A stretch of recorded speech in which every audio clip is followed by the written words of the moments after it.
Hi, this is Mel Gibson here to do the, give you the wristwatch show on this. Kick back, open up a soft drink, put your feet up. I'm here with Farhad Savinia, co-writer, co-producer, and all around, I don't know, he was there. He saw it happen. We were there. Yeah. This was our baby, man. If two men can have a baby Oh, together. please. Please don't go there. No. Okay. Not for 2 hours anyway. No. Okay, we'll try and keep it clean. Yes. And you do the same. I shall. Good. No, them, I mean them. Oh, I see. Do you want to talk about how many times it took us to get this shot right? Because this is all one single shot. Oh, yeah. God. It's one shot. We had to get the tapir to pop out right on cue. And, of course, he's a dumb animal. Or maybe he's a smart animal, but he's an animal. Not inclined to cooperate. But he came right into the lens there. It was amazing. Yeah. Tapirs are actually notoriously shy. Yeah. They're very afraid of things, and if you frighten them and they start to run, you better get out of the way because they'll take everything with them. Well, they go right through your trees, animals, you know. And they're endangered, heavily endangered species, so we have to be very careful with our particular one. Hey, he got treated better than I did on this shoot. He did, yeah. More ice cream, Mr. Tapir? Why, yes, thank you. People don't know quite what it is. They think it's what are they?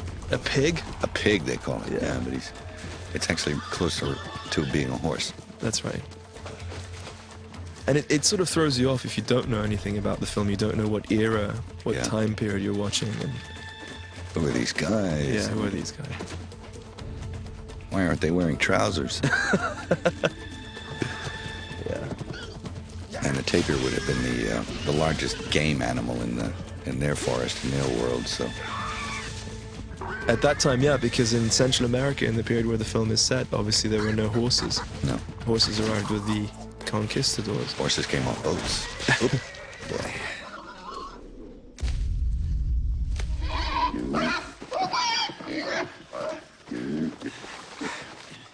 Sounds like a pig, doesn't it? It does, yeah. Of course, this was a puppet. Yes, it was. These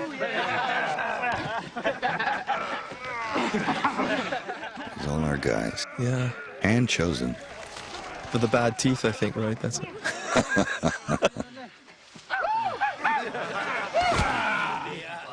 Prerequisite was they had to have like a terrible dentist. And, these images here, these were the first shoot. This is the first day. Yeah. Everybody was a little bit nervous. Oh, yeah. All the guys. Yeah.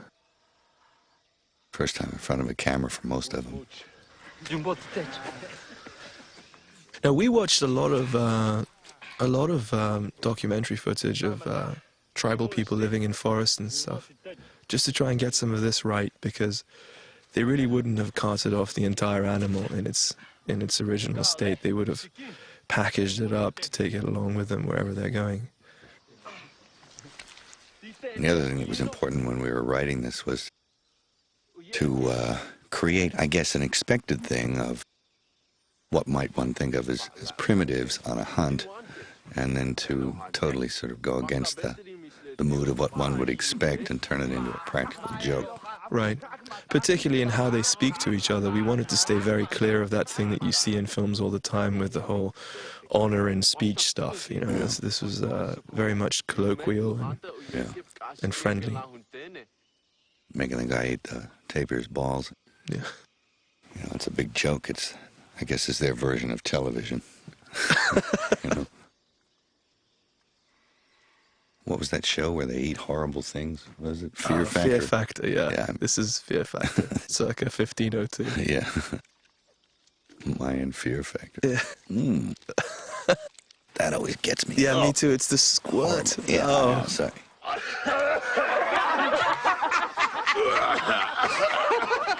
He was so good at it. Every time he gags, it cracks me. Yeah. It's like a bear or something.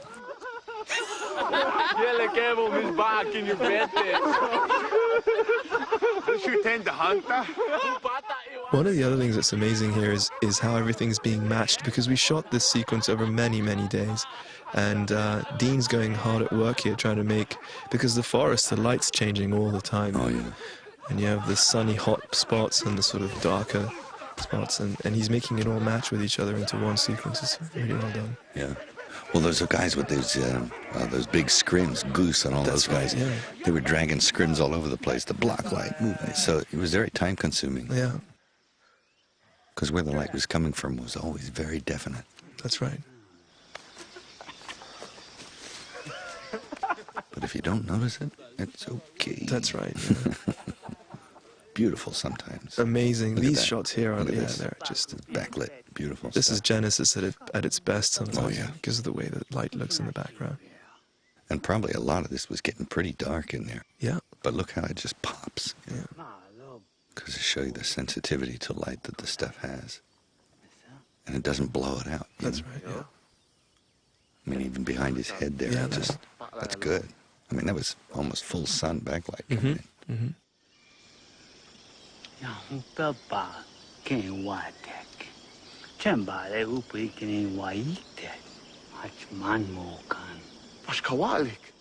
Both these guys they're from the same tribe in Canada.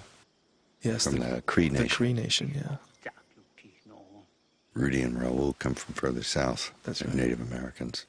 But the rest of the cast were Mesoamericans, or from Mexico or Guatemala or from Central America. Right.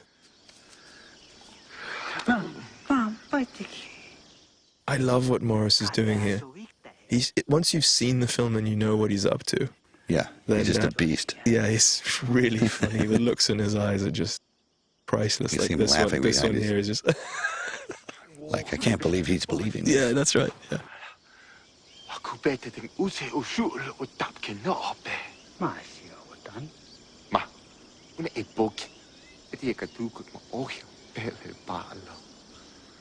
This part, giving him more leaves. You came up with that on the day. It's just hilarious. Do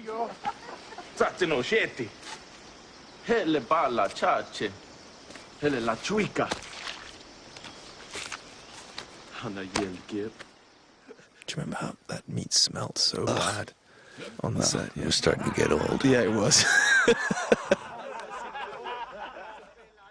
I don't even know what it was. I don't want to know.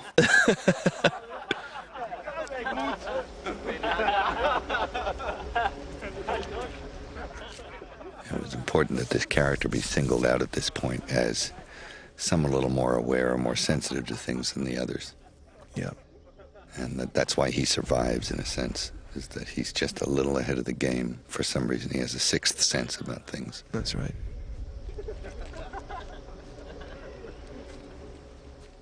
That's what sets him apart. And also apart from us, the viewing audience, because we can't see what he sees either. No. And, so it's definitely that he's got something else going on. So as he sees it, none of us can. Yeah. And it doesn't seem like the other guys can either, but we don't really go into that. Right, right. And that was intentional. He's talking to something that we can't see. So he sees it before we do. Bashagat. Bashagat.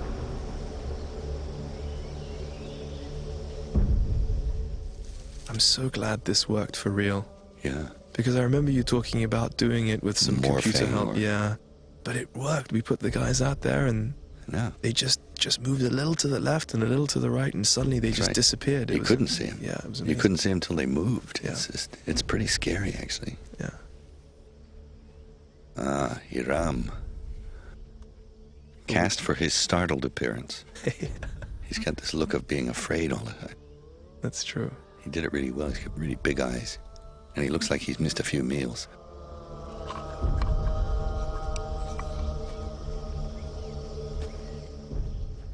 Fear being contagious. Yeah. It's like it makes him reach for the darts because the guy's acting weird because he's afraid, you know. You told him to behave like he's the Walking Dead. Do you remember that? And I told him he's dead. He just doesn't know it yet. Or he knows it, but he doesn't. Yeah. Be a victim. Hichak in Shiba, Dia Kuzon te Wete te Gasha. The Tia Yanu Zone Kieta Lushiba can Bata Menane where.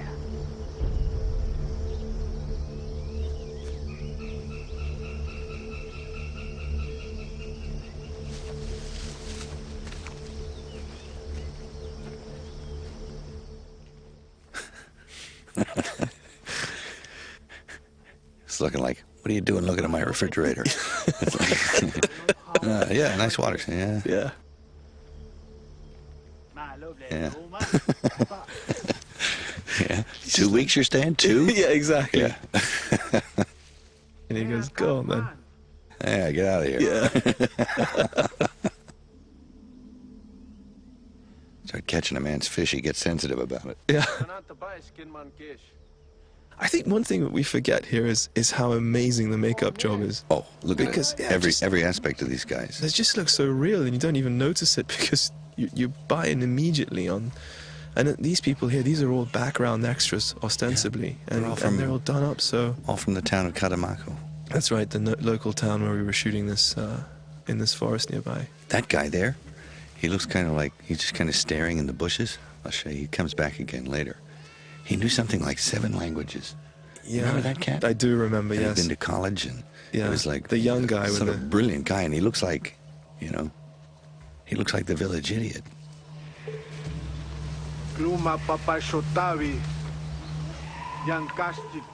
This was the day that snake had wrapped guy. itself. Yeah, that guy.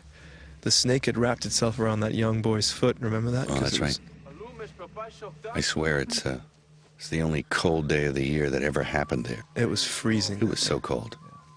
And I guess the snake, for warmth's sake, wrapped itself around a 4-year-old's leg and had to be pried loose. But it was a fertile ant. That's the deadliest snake in the forest over there. Incidentally, the little kid, the snake wrapped around his leg, he lived. No, the snake never even bit him. The wrangler was there. They were able to use their expertise to extract the snake, who was really just trying to stay warm, off this little 4-year-old's leg. I don't know how he let it get there. He's probably talking to it for 5 minutes, but it was all a happy ending. All these guys, I found all these actors and performers. They worked as artisans or painters, or some of them were dancers. Some of them worked in the circus. And a lot of the people who were going through that forest shot there, and now in the village you'll see, had never actually seen a film before. Yeah. Which was amazing to us because they were suddenly so able to perform and act and dramatize things. All the people in that village. And that was a function of really just talking to them and making them feel relaxed, I think, and just say, just go about your business, have something to do. This tree that they're leaning up against that's come crashing down, this tree nearly took half Everybody. of our crew with it because it was standing when we first built the set, and there was a huge storm. And it keeled over. It keeled over, and Tom Sanders made it part of the set, made a great entrance to the village for us with it. Sack. The concept of fear as the biggest enemy. Saki. Le Diob Saya Diob Lela. Tawila. Saki lo. Belko Hanel. Lelela Kuyoku Tikusta. Lelelo Zokan. Gaskunta. Uetel Nakila Gusta. I love the way he says this. I actually love the way the words sound in this speech. Yeah. Hosta Puxika. Matasiki Chikatalo. Sastaki. Yank Mutsdale Bat the Bob. Tukilit. Kashilak Chibalo. Telo. Dona Yan Bishino. Utia. Ukton. Just a couple of bombs.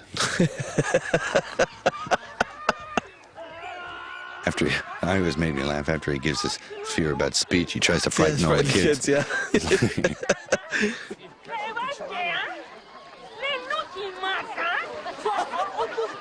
The great Isabel. Yes. Isabel. Where did she come from? Oh, I don't know. Where did we... You know, you heard all sorts of stories that she was on the street, or I think she's the grand dame of the theater down there in Mexico. She is? I don't know.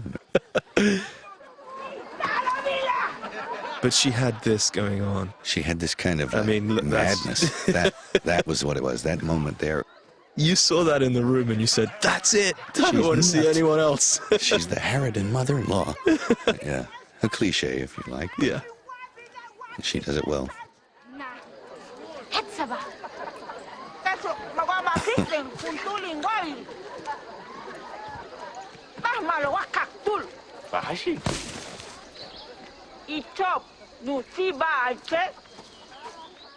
It's amazing how many characters you get to know in this film, literally in the first half hour. Oh yeah. So many of them. Well, it has to be very clear. That's why I think the casting according to type or archetype even was very. I pointedly did so, you know. Mm-hmm. You know, the sage father, the cute son. That's right. The furry monkey, the you know, the archetypal sort of hero. Yeah. You know?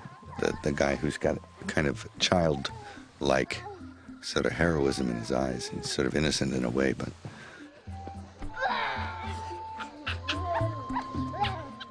so it's important to establish those types, particularly when you're dealing with a culture so far away and in another language. They had to be clear. Yes. And it's a quick thing to say here about the set dressing. I think one of the things that sold this whole thing was, you know, every corner you look, you see little details. something. Yeah. They did such an amazing job, Tom's team. The forest was beautiful to begin with, but they just adorned it with this little abode, this village. And there are villages built more primitively than this still today. Existing, yeah, in the Yucatan, in Chiapas, in certain parts of Mexico that we in fact found some of our cast from that. Yeah. Do you remember he couldn't stand being upside down for longer than about a few seconds because it would frighten him. So we had to be very careful with him on that. Look at that makeup job. I mean, Yeah. the prosthetic pregnant belly. I mean, it's seamless. Yeah.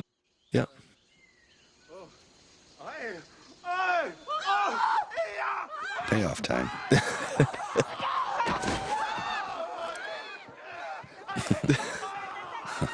Now, nobody knew about the joke that you're playing here with her, with his wife. And when the crew saw this, they laughed their heads off. because they didn't know. Mel kept it a secret from almost everybody. I just went and filmed her. I said, okay, start drinking the water. Yeah. And they couldn't believe that. There we go. Do you remember how dark it was when we were shooting? Yeah. It was night almost. A testament to Genesis, you know? Yeah. I was saying, Dean, it's dark out here. Surely we can't shoot. He said, "Shall we, right, mate? Yeah. Give it a whirl." Yeah. And he was, you know.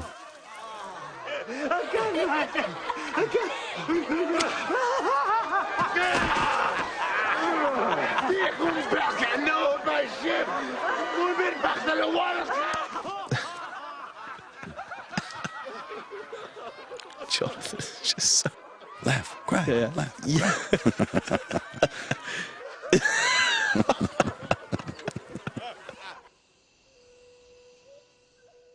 These shots are from Costa Rica, these big sort of forest scapes that we see. They were shots, beautiful country there. It is stunning. If you want those big vistas, you know, mountains, and another crew off from Costa Rica just shooting beautiful things. Yeah. Sunsets, sunrises, rain. The speech that the old storyteller is telling me, we found this. This was an old Mayan tale called The Myth of the Man's Sadness. And we took what was there and changed it a little bit to bring it up to We modified it. Yeah. And he's a real storyteller, a Mayan, who was really missing an arm there. Some kind of industrial accident when he was a young man. And these are the scenes, aren't they? These are the ones where there is literally no other source of light except for the fire, right? Fire. Yeah. Look at Amazing. that. Look at that. Wow. Amazing. Dean was so excited when we saw this, how it looked, and how the flames looked fluid almost, because he could open the shutter, so the blur effect on the movement of the flames.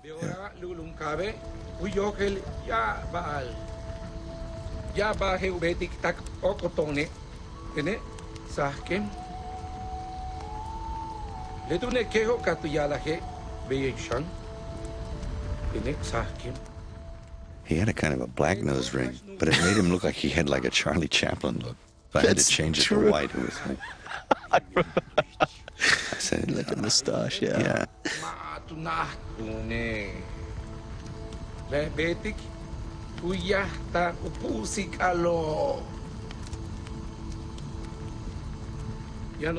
I really love this sequence where the camera's literally moving all the time, you know? Yeah. Did it ever stop? No, it didn't. Not once. Not even in quiet slightest scenes. movements in it, yeah, all the time. If it did, it would seem weird. I think we did a few times. Just be stock still, just for the effect of being still. But even then, there was usually someone moving in that shot.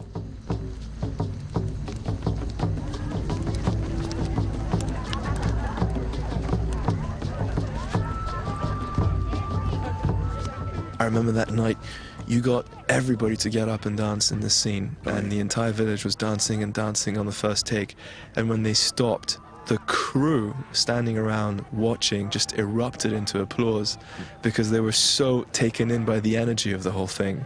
It was just such a magical moment for everybody. We just all clapped. Everybody wanted to dance. Yeah, they did. We all wanted to get. Well, you got in the middle of the whole thing, but I was running around like a lunatic.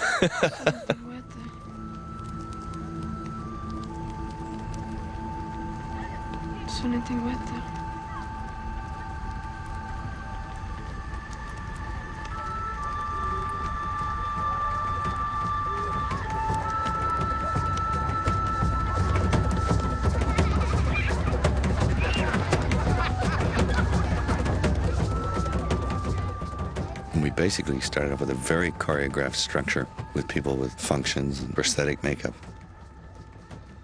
Yep. Amazing. Huh. He was sound asleep, the kid. Yeah. Dead to the world at that point.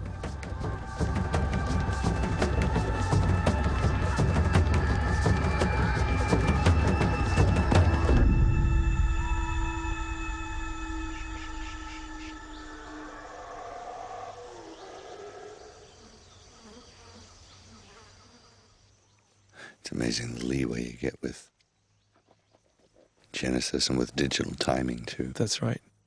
You can make it virtually any time of the day or night, almost. It's not just a matter of a couple of stops in this direction or that direction anymore, but now it's virtually anything you want.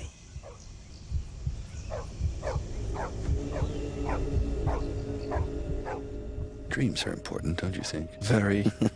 They tell you something, like... Yes, like, hey. Run.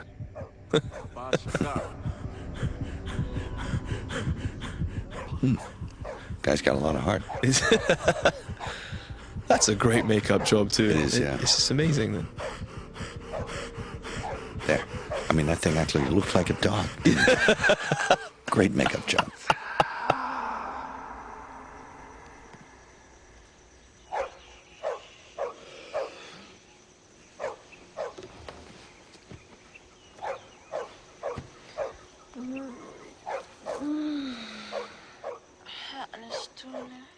I love this little kid's hand that slaps over. Yeah. You had to increase the sound on that because you really wanted it hard, you know? Yes, he slaps her in the eye. Yeah.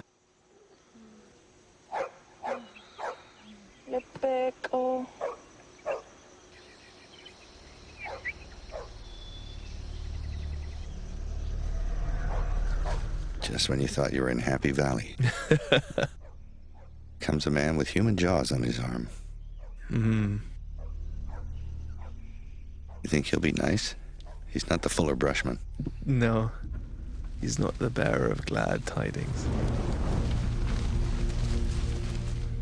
It was so amazing to see these guys the first day they came on set, which was quite a way into the shoot. Frightening. Yeah. I mean, they're the scariest looking dudes I've ever seen. Yeah.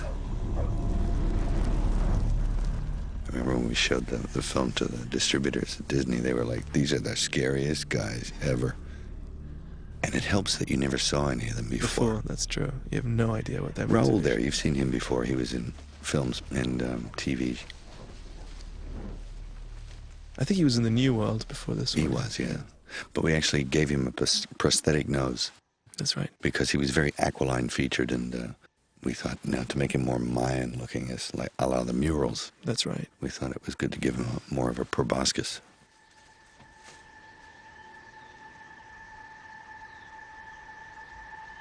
This kid was in good shape, I have to admit. He was. He's a real athlete. And that's what really... It was down to a couple of people, but this guy moved like an animal when he moved. Mm-hmm. He had to do a lot of moving in this.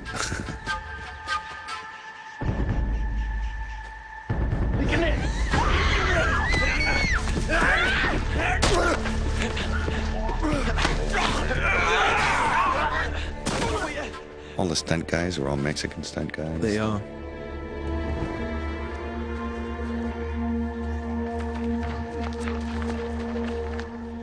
What did Frank do? He's not a lawyer or something?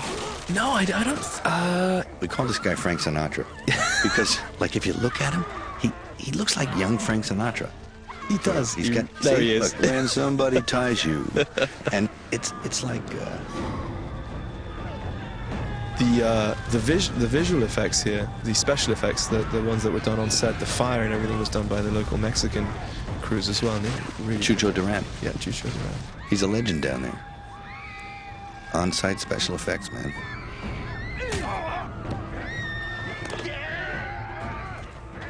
It was raining so hard that day. Yeah. Oh, man. You'd have to find stuff to do indoors, you know? Yeah. It's supposed to be outdoors, but since it was raining...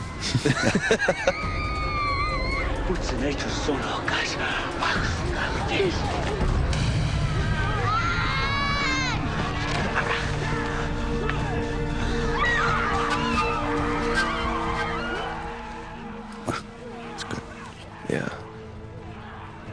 And here's Blunted. Yep. Maybe you can't father children, but you can kick some ass. Yeah.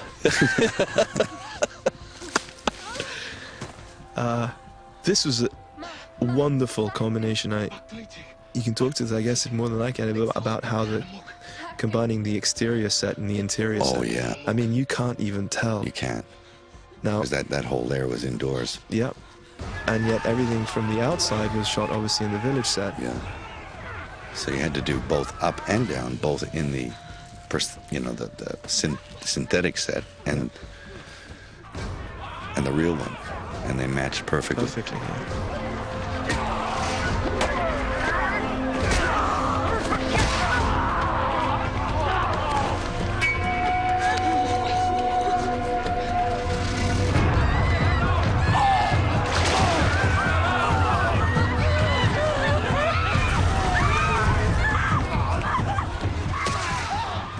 The music is really great in this sequence, I think.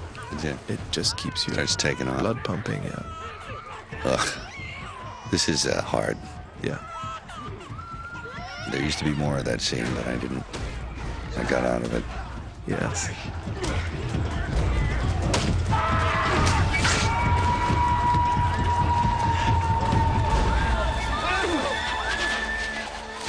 This is one of the sequences I am so glad it worked the way you remember during writing it. Yeah. It just... Yeah. Oop.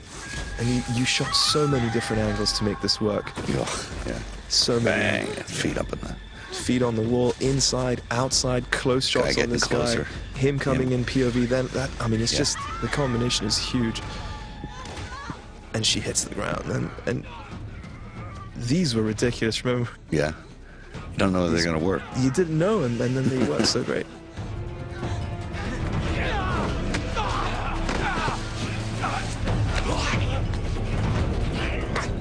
It's amazing, a lot of these actors, and, they did a lot of their own kind of physical work. This guy here, Javier, hanging upside down. I mean, that's tough to hang upside down all day. It is. Do all this stuff. I mean, you drag him up now and then so his head wouldn't explode, but... And then to take all of, the fake hits with the rubber club and,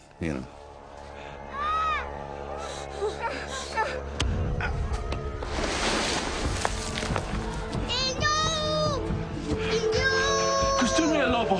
Janen watko. Janen sutta wettelis. Has tiimaitet. Kattu kliikapatko on? Has tiimaitet. Desperation.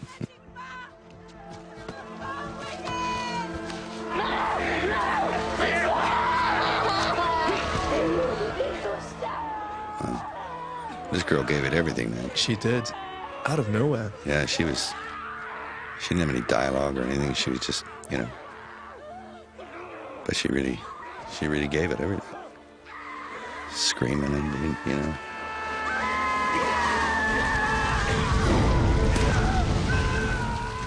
That was Mrs. Sinatra. Yes.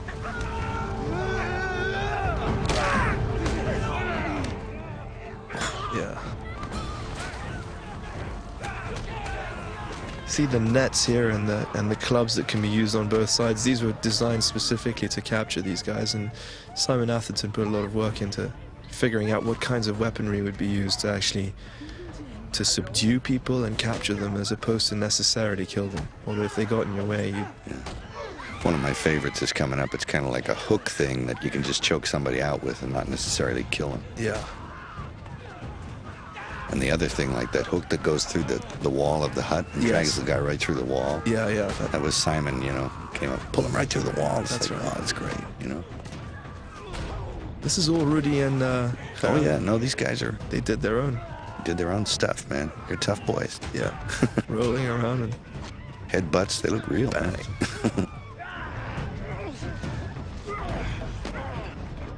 I love these drum beats. They're so good.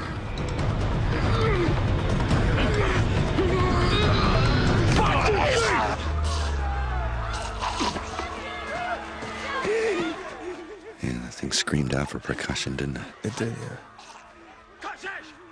Yeah, that's the choke-out weapon. That's right. Like two things combined. Oh. Had many uses. This cracked us up. Raoul's look here. Well, the tantrum. Yeah, and then... And then it's like, that's my boy. It's like, what? I mean, that tells you a lot, actually. It does. It's true character stuff, this establishing who these guys are in relation to each other and who they are. And they are in themselves, yeah. That he's like a spoiled child who has to obey, but he doesn't like it. Yeah. And he will break the rules. Oh, yeah, he's seriously troubled. Gerardo Taracena is genuinely one of the best actors they have south of the border. This guy? Yeah. Yeah. Oh, he plays a lunatic. Great. Look at this. Amazing. But the face and the way he uses it, I don't know why he sort of reminds me of Robert Duvall or something. I know he doesn't really look like him, but he just reminds me. It's that kind of off thing, playing it off a little bit. Almost anemic. Yeah, and his tone is so flip, so just not disregard for the moment itself. I love this look on Morris. Yes. Next look. That one. Yeah. Wow, it's amazing. Yeah, it is. It's like four things happening right there. Yeah. Wow.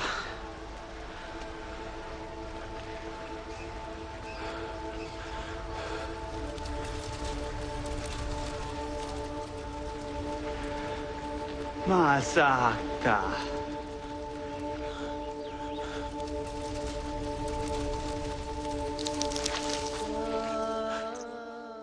Stay well away from it.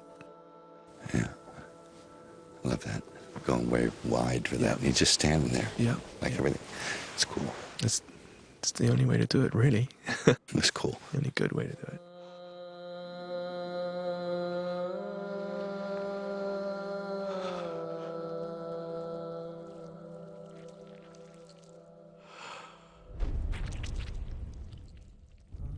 And this is the voice of Rahat Nusrat Fateh Ali Khan, yeah.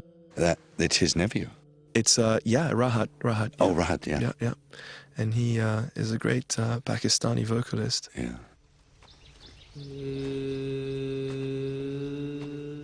And it's not just, it's years, this stuff. Hours of practice every day to keep that voice tuned. Before he could even record. Mm-hmm. He'd sit there for like 10 minutes and warm up. Or longer, half an hour sometimes.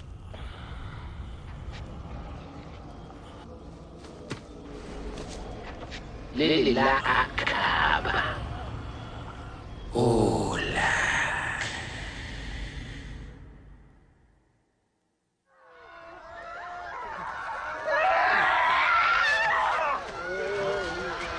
Kushulets okay. Kushulets okay. Kushulets okay. Kushulets okay. So alive. So alive. Jonathan was great here. Yeah. His heart's so out there with what he does. He's just so raw. With everything Yeah. he does, yeah. It's really vulnerable. The big vulnerable guy. He's really like that. In fact, this scene works because of him. Oh, yeah. Not because of what's happening here. Yeah, but which is because horrible. what's going on with him. But his compassion and his but Rudy too. Yeah, yeah. You know, the sadness of Oh, yeah.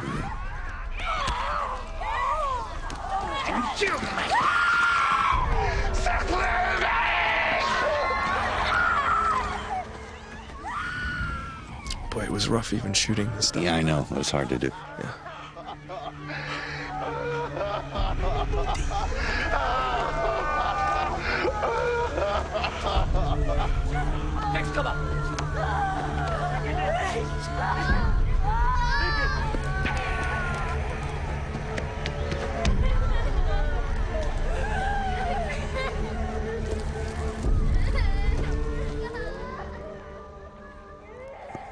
Poor little fella. Yeah. I think he was wanted- hungry. He was on, ice 10:30. cream. He wanted ice cream. He got up early. That's Myra Cerebelo. Myra Cerebelo. Yeah. Beautiful actress, really. She's really great. Yeah. And she's from Oaxaca. Oaxaca, that's right. She's from the Zapotec extraction.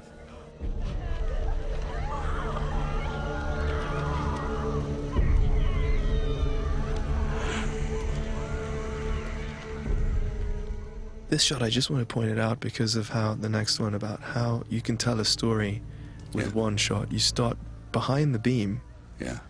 and you follow this guy through to the other side here. It's just, here we go.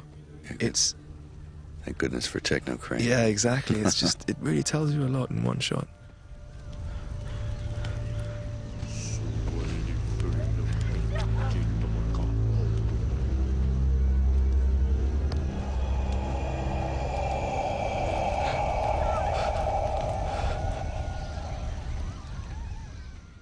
Rodolfo Palacios, who plays Snake Ink here, had to spend something like 6 hours a day Oh, yeah. in makeup just to apply all those tattoos and scars on his body. Scarifications to Yeah. make you look like he's a snakeskin.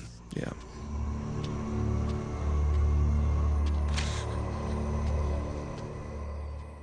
Timing.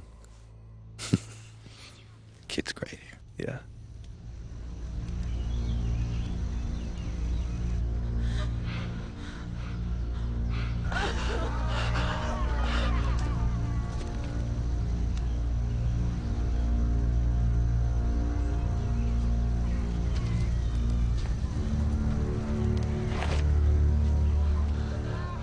It's interesting. I just look at Rodolfo here. Yeah. He was pretty fit. He was a pretty fit guy. That's true, yeah. But a lot of the cast, you know, they A little soft. had a little 20th century blubber on them, That's true, yeah. and we put them on special diets of more hard foods like meat and vegetables and just more natural stuff, and they all leaned out and got muscular Yeah. and more angular. And they all look really good in the Oh, end. yeah. And they were all very happy with the bodies. Oh they yeah, had. no, they were like, hey, look at me there, Yeah. because Raoul, the main Hole cane here, the guy Yes. with the headgear, the scary looking guy. Yeah. Here he is. He's in good shape, and he's not a youngster. No, he's not. I think he dropped about 30 pounds and really got tight. you know? It's good. And we made him run around a lot. Oh didn't yeah, oh yeah, running. we? His joints, he was always complaining about his Oh, knees. yeah. He Well. said, please. But he did a great job running around like that. Trying to keep up with Rudy was no Oh no, easy task. kidding me? You can't. I got one of these guys just one day when we were just talking to him. I said, okay, I'll take you out in the parking lot and have a foot race with you. Kid's like 20 years old. And, I mean, I used to be pretty fast. I thought, yeah, I'll probably beat the kid. He smoked me. He was so fast. I gave him the part just because he could run like a deer.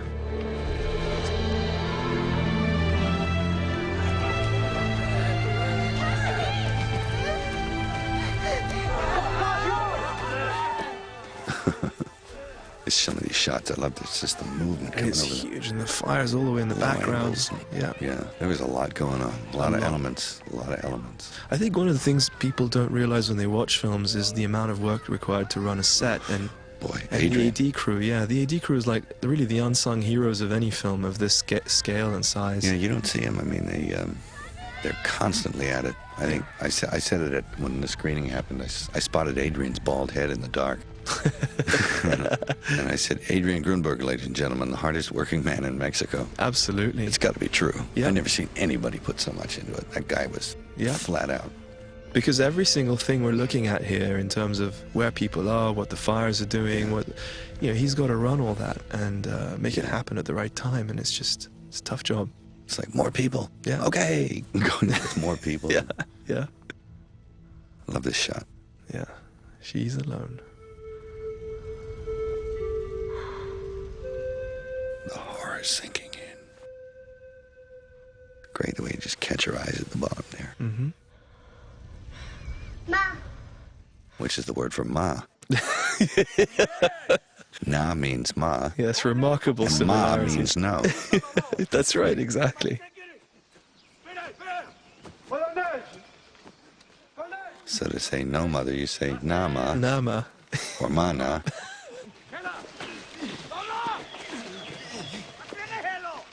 There he is. That's the kid who smoked you right in the parking lot. Yeah, this is the guy. Yeah. He killed me in a foot race. Yeah. Incredible athlete, this kid. 19, I think he was, worked with a dance troupe or something. Yeah. I said, come join us. And he had a very good natural ability with the camera. intention with the camera. It's really nice.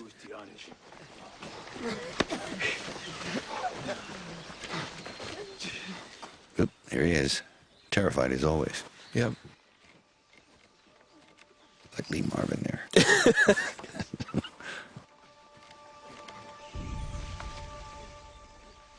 These shots are amazing. That's the jungle in Catamarca. Yeah.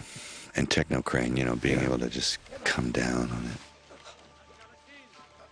And you couldn't even use the whole shot. No, you because couldn't. It just takes too long, but, it's a shame. But you chose this piece of jungle precisely because it is so thick and lush, yet you can see so far into it. Into it, yeah. Yeah, and you couldn't in a lot of other countries, like in Costa Rica, you can't see as deep as this. As deep, yeah, and you needed to have depth of field and everything, and to be able to see things. But that said, I have to say that the greens department were amazing. Unbelievable.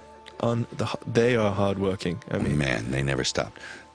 And this kid here, wow, amazing. This girl, yeah. Lorena, I was impressed with this kid.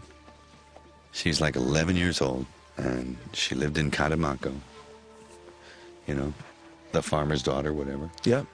And had was just perfectly honest in front of the camera. And so beautiful. Oh yeah, no.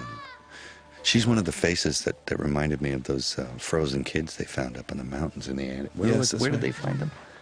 Somewhere in Asia. I can't remember. Yeah. Like near Tibet or something. Yeah.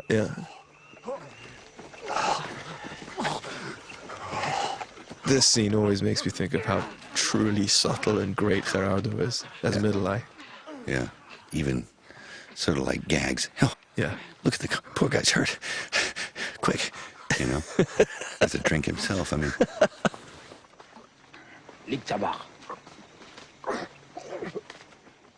And Rudy's doing a great job too. Yeah, they all are. This guy, Yeah. out of drama school. Israel. Yeah, Israel. He's from drama school. There's two Israels on the post. The one down and the one in front of Rudy. Yeah. In fact, you'd call one of them, they'd both turn up. They'd both turn and look at you. That's true. So we had to find other names for him. Yeah. Coco. Cocoa Leaf. Coco and Smokey. That's right.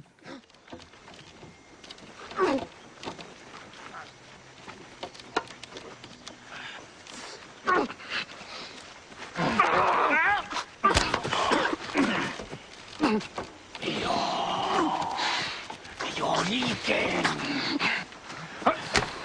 Konish! Sech! Temaka hach amakalok. Et.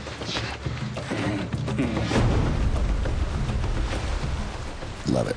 Yeah. Techno crane again. Look at this shot. Great. And again, the music. The river wasn't as rough as it looks. That's right. We roughed it up, you know. I actually put some boulders in there to make it spill and crash a bit. And we dug a trench so that it would appear deeper. That's right. And there's a safety line in there too. Everyone's got a safety line on. Yeah, just to make sure. But it looks pretty rugged.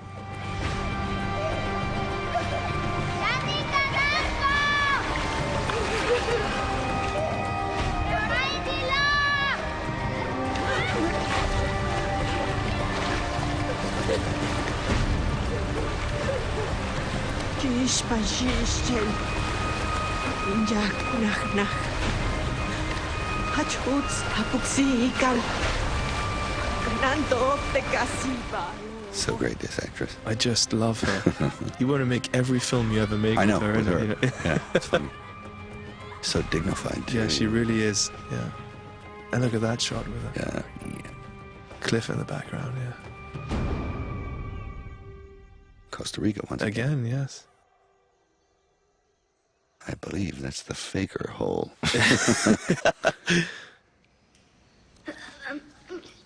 This is something, it wasn't in the script. No, yeah, you came up with this just, I think like the day before we were going to shoot it. You said, you know, I think they do this thing with Ants. ants, yeah, to suture Stitches, wounds. suture Yeah. wounds.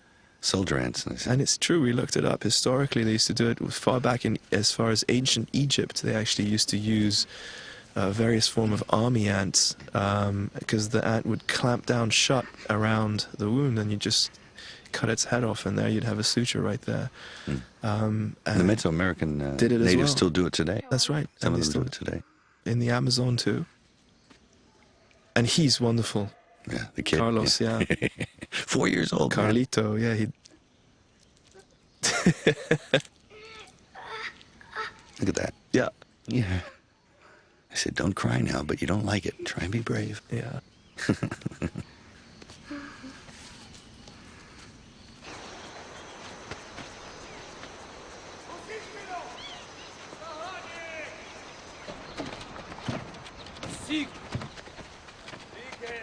Oof. Boy, this is hot. This was hot. 135 degrees. or Yes. something. That stone wall behind them It was was like an oven turning, cooking. Yeah, cooking them. All these guys, even these guys with their wonderful sort of brown complexions, even they got sunburned They on that did, day. and you can see it actually on a couple of them. I think we should make a quick mention here of Ted too, Ted Ray's job, because this scene Yeah. is one of the ones in which obviously a lot of these guys are wearing wires so that Yeah. they wouldn't fall over. And a lot of the special effects done in this film were to remove wires and things like that. And you just, you know, it's so seamless if you look at it now, that, you know, he and his team did a really wonderful job with that. Yeah, all the falls, all the dangling over high spot. That's all right. very safe. Looks precarious, that's good. Yeah.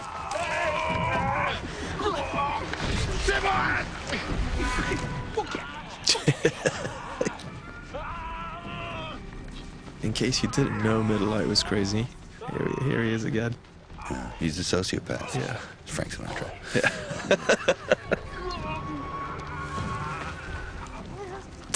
It always makes me laugh.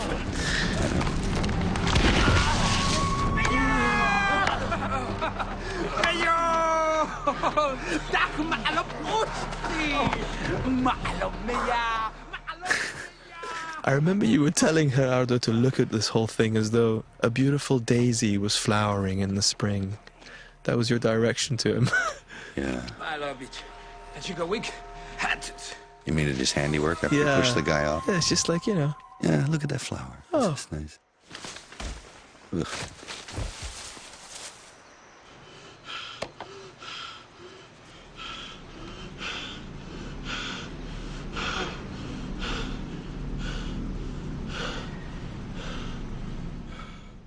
Yeah, Deeply troubled. Well, Yeah. that wasn't as good as I thought it was going to be. Exactly. You know, that's it. Oh, well, next episode.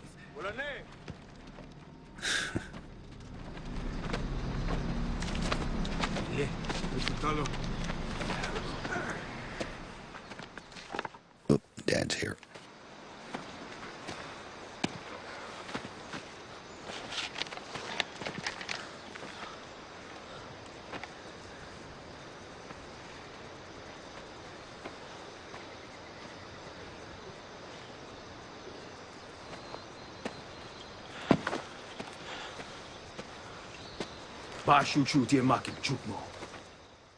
Pauses were important in this scene. Mm-hmm. Kimwali.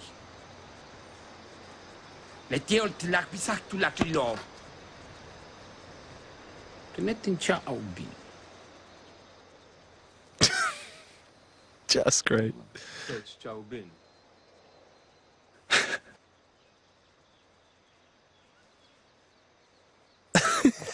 Most of it is not speaking, you I know. know, I was just looking at him. He's like boring holes in. Yeah. Love it. Jack ili klelo. The knife. It's the first time we see that knife. It's not really. Isn't it? We saw it in the village attack, yeah? Yeah. I think he sliced and diced somebody. That's with it. right, that's true, he does, yes. So you know he's handy. He knows how to use it, yeah. I love the way you didn't put a subtitle on there. It's not necessary, everybody knows what he's saying when he goes, no. Aka chaubin.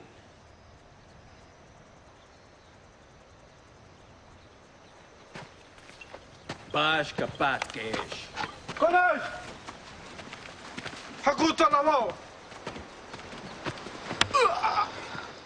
He threw that one in extra. Yeah, he did.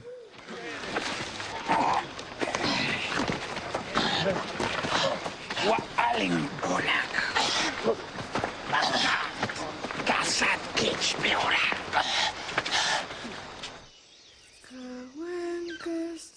Miriam's lullaby. This is an old, actually it's an old Zapotecan lullaby that we translated into Yucatec, Mayan. And it's a very, very old lullaby. Something about how the kids will play when the parents are away or something.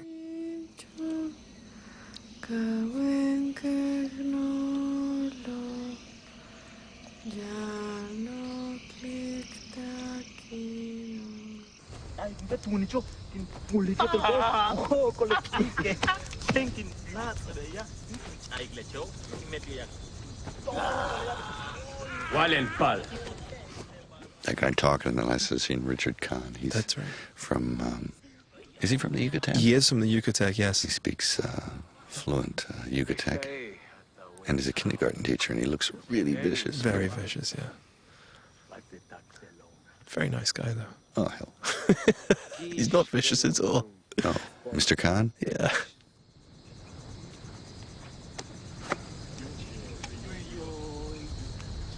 Mache. I remember on this, the makeup artists were having all sorts of trouble because the prosthetic part of the ears of these characters didn't have any blood in it, obviously, so when the firelight's shining behind it, you couldn't see any red. So they actually had to put fake red pigments in these ears to make them look real. And that's the level of detail to which they went Yeah. to make everything look so real.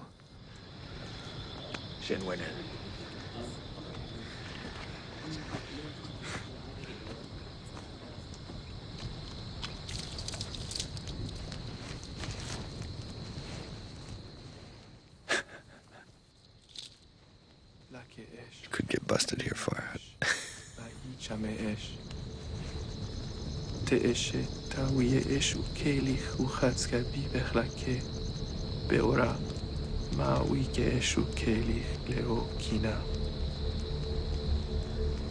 Let's eat paata o jawad. Ma kuch ko obe ka tu jawad. That's another one of those great moments with Jonathan. O tu shuli. I love the profile shots. Yeah. And the flames. Paatele. Stop mun sa asitia. Ti mash tu to onan kuba. Običine to pateka telo. Jana obolejas čeo.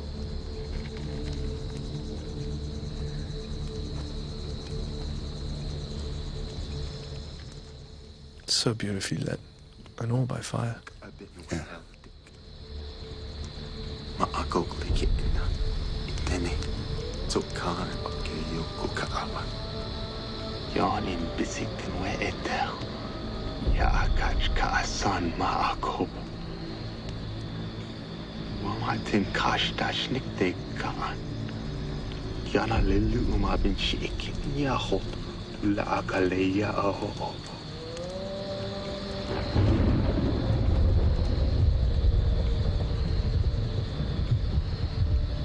Big Duck Jog.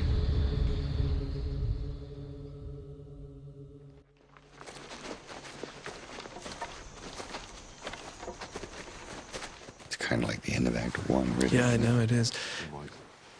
And it's so great how you immediately go into this new setup, you know, this new environment.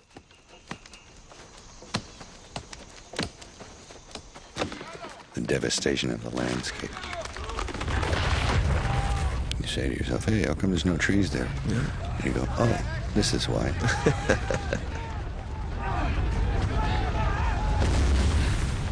A big setup, this one. The special effects guys. They built that tree, yeah. Yeah. So, That's real. something on a hinge that they could drop. Yeah. Amazing. Impactful. I think what you were willing to go with here in terms of telling the story visually of what they were doing to themselves from an industrial perspective and Yeah. is really great because, you know, you never really stop. Nobody ever stops to really explain anything in terms of exposition or, you know, you're just watching a series of visuals that tell you a story of what they were up to, you know, what they were doing. So you get the land, and then you get people affected by it. They're ill. They have lesions for Yeah. some reason. They were, and there were periods during Maya sort of rise and fall of their civilizations in which disease would come and be one of the factors that eventually would precipitate the downfall. And who knows where these came from. It could be from a combination of bad malnourishment or lack of Hygiene. food, hygiene, All etc. sorts of stuff ago. This little kid was amazing. She's a little girl from the Yucatec. She only spoke Mayan. She came from a very primitive village. Very sweet kid. Yep. And I 7 chose years her old. because, I mean, look at her. I mean, just look at her. Mm. She's like an old soul. She's 7 years old, but she's like an old soul. Seems to have millennium of knowledge back there. It's like kind of spooky.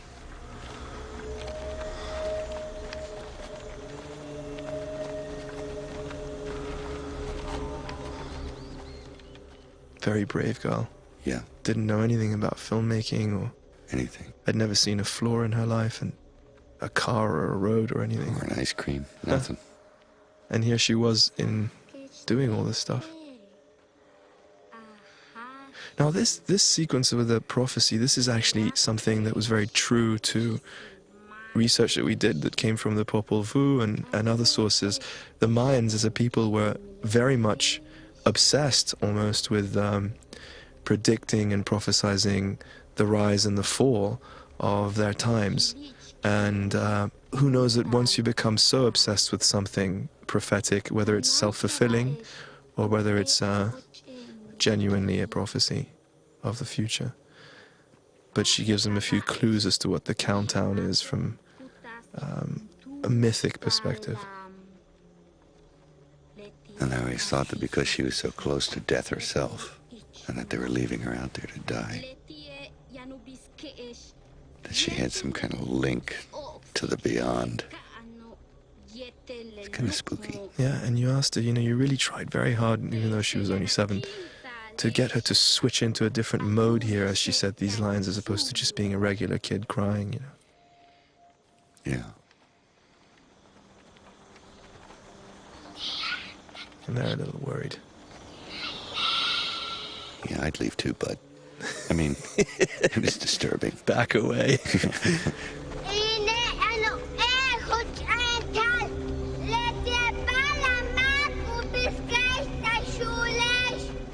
that someone so little could, speak to them like that. Yeah.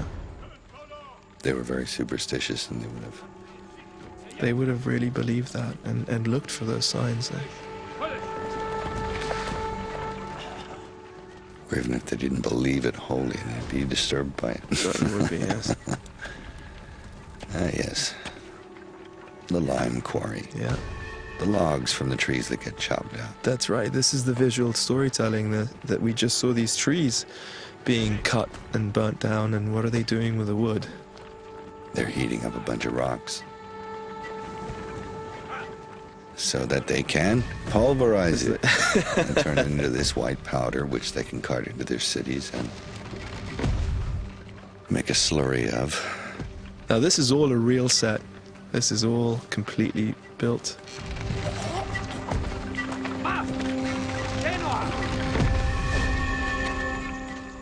This was my favorite set, I have to say. Beautiful. Yeah. The way they constructed this to make it feel like you have Nothing. devastation right into the horizon.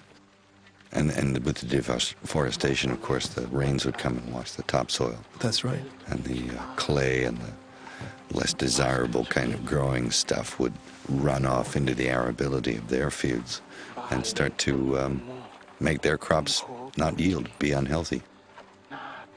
Because this earth here was so thin that everything would run out.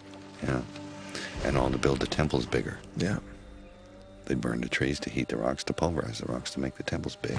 Kill their crops, everyone get diseases. Here's that sediment washing into their fields, crops. And almost instantly you see the famine that's associated with that. There were some wonderful faces. Yeah.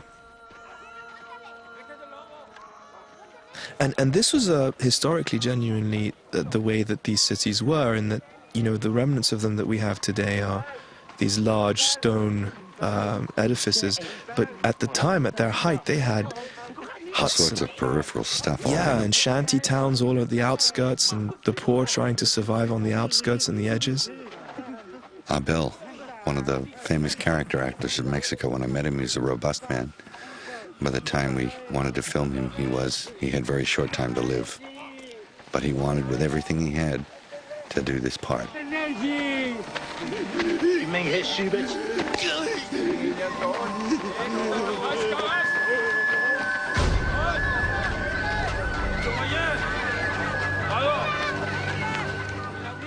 And so here they are moving closer and closer to the heart of the city. It's getting more prosperous. Yeah, already you can see a little more trade going on, a little more of the industry that we know they would. There was a scene just in that last scene where there was nothing except for there was this one green plant that a guy was watering, which I just thought it was hilarious to do. That's right, I remember that. But you only see it for a second. And this is where Tom Sanders' set really is shining, because the depth of this set, you could shoot Anyway. in any direction you wanted, yeah. And it just kept going. There was industry. It had a meaning and a purpose, and there were districts, like this is the garment district, and it was like that. It's really amazing. And these are just some people from Veracruz that you find. They're just look at them, these extras. They're beautiful, and they really put out. That's right. Emotionally.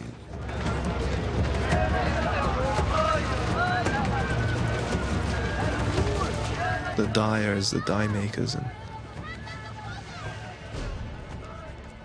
The goat head corner. right. And I love the little vignettes you put in here with, just telling a little story here and there all the time about the kind of environment we're in, where things aren't quite so good.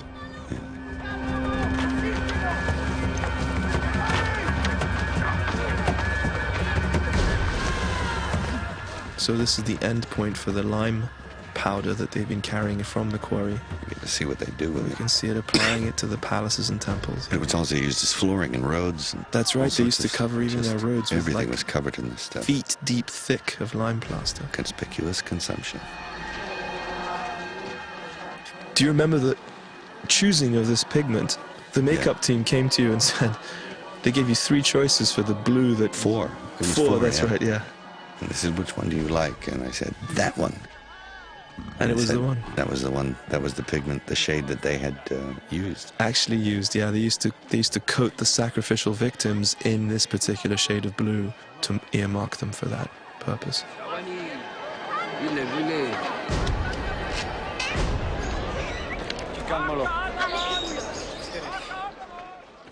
Boy, remember how hot this place was.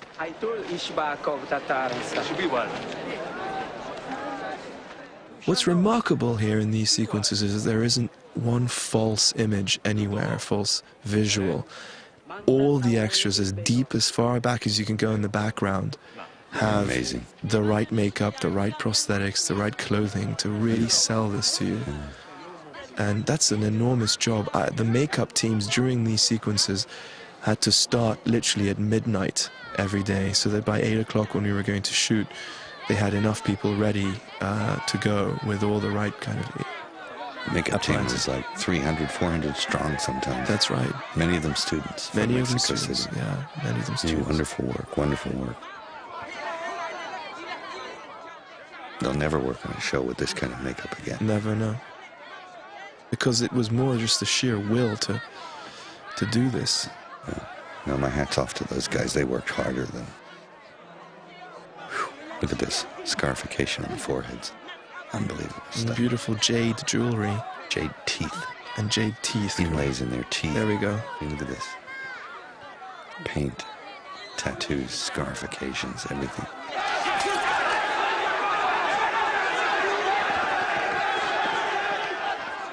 That man was cast for his laughing ability. Yeah.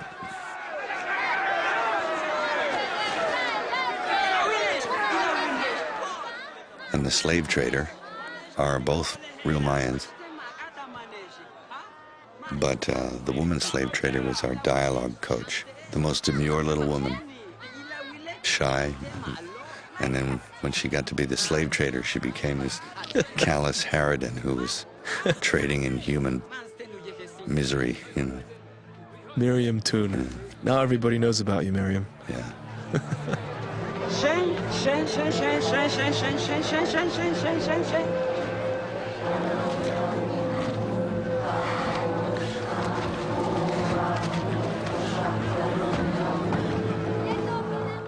A lot of this bamboo and kind of woodwork that they did to go upon the stone was really great. And it must have been there. I mean, it was there to be.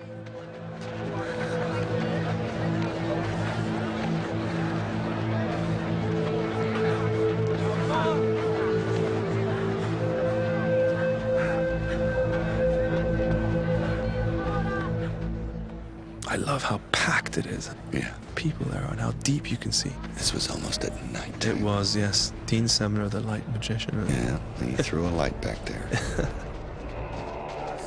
Amazing. But this, look at this stuff. The light in here. Yeah. Oof.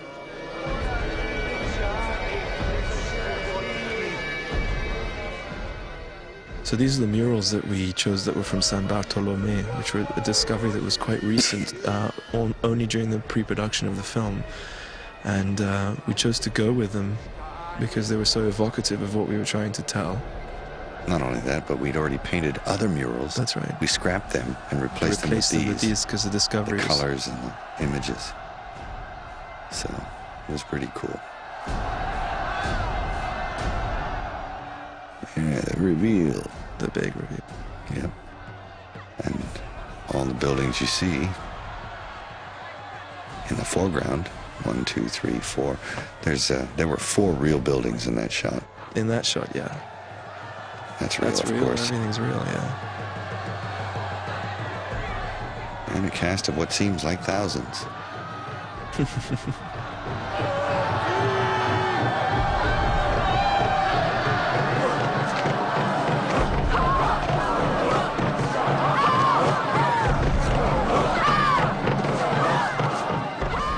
Dancing people, I love the way they looked. I mean, their hair and everything.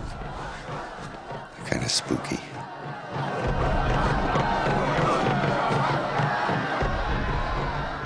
Now there's some very detailed accounts of this stuff, this kind of ritualized sacrificial ceremony occurring right up until the arrival of the Europeans. In fact, we have first-hand European accounts of these types of ceremonies in a book by Diego de Lando, but it describes the various ceremonies they engaged in, and specific ones in which there was human sacrifice in the form of cardiectomies or removal of heart. Yeah.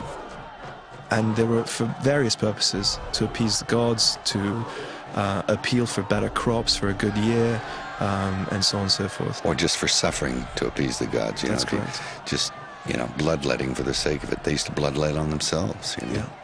This platform that you saw with the head spikes in them is a take from Chichen Itza, and the platforms, the square-type platforms, are very much post-classic architecture that we put in here, because the period of the film obviously is set at that time. But there is a mixture of architectures. That's correct, yes, there is. The pyramid styles are mostly classic, and they helped more. I remember you making that choice because it was much better for the composition of the frame to have these high-rising pyramids that were really overpowering the central characters of our story and terrifying them, as opposed to the more squat, flat pyramids that existed in the post-classic period. But we did introduce post-classic elements to them. To them, yes. Like the this- intricacy of the top and stuff. And the snake head that you see at the top, yeah. Oh, yeah. And here, this is my favorite VFX shot. Oh, I love it. When you see that The city in the pop up background. in the back. Oh, Yeah. Just for an instant.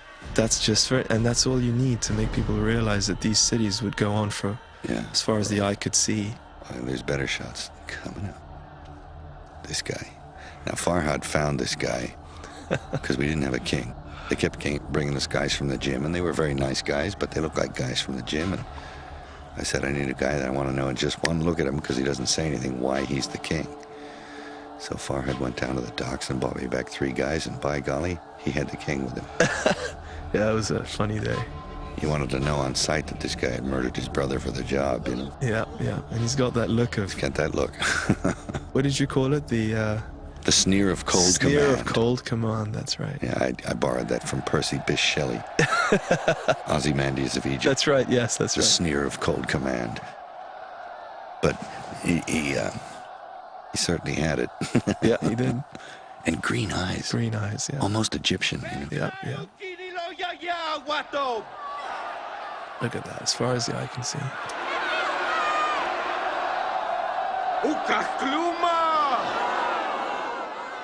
He couldn't have been better. He just, This guy? yeah, He's a politician. absolutely. Who does he remind you of? Which century? Which congressman? That's right. No, but really, throughout every century, every civilization, there's always one of these guys up there doing his little thing, you know? Yeah. I mean, we told him to watch little tapes of Mussolini Yeah, and the dictator Hitler, and just look at their ugly body language and that sort of, that's right. you know, and it was, he's It's the demagoguery, the sort of, Yeah. the ability to sort of there's whip, Mussolini right there. Yeah. It's like, it's just perfect. and he's loving it. They're both exchanging these looks of, yeah. They're whipping the crowd up into a frenzy.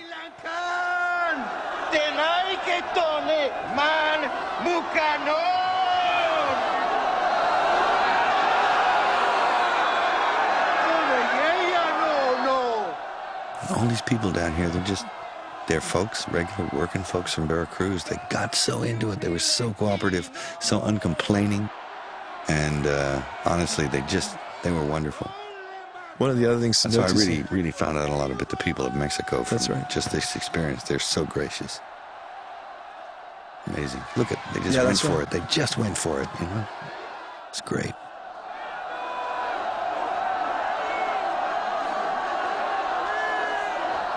No, Kukulkan! And it was not comfortable. It was hot. It was very hot. Scorching. We had to have little tents, little Red Cross tents with air conditioners in them so that people could cool down. Well, the food bills were heavy, I tell you. Ooh. This guy, he's a farmer from Catamanco. Yeah, And here he is kind of doing a whole performance thing. It's like amazing, you know. Close Look up. at- Yeah, I mean, he's like, whoa, me? Like, yeah, why not? I love how you stay well back from that, you know? The expectation is to go right in, but It's just shot from far away. Well, you know, it doesn't pay you to sort of focus too much on that. It is a cardiectomy after all. Look at that town. Chicago. One of the things that Tom was trying very hard to do was to give you the impression that the town here was always under construction. There's always something being built somewhere, renewed somewhere. So you'll see the pyramid facing this one has got scaffolding around it, people working on it, and still participating in the ceremony. Ugh. It's just awful. But it was far worse than that. They used to cut their hands and their feet off as well. They did. And once these bodies were rolled down, they would actually flay them, rip the skin off, and wear it. And then wear the skin. Yeah. So we're letting you off light, folks, no matter what anyone tells you about inaccuracy. This here is the Guinness Book of Records longest stair fall ever. That was a stuntman who started at the top of that pyramid and rolled like 80 steps or something. all the way down. Whatever it was.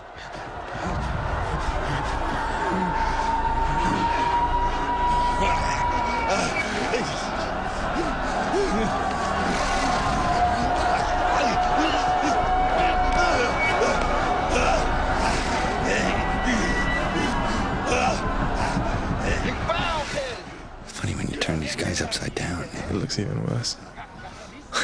If it can, and it does.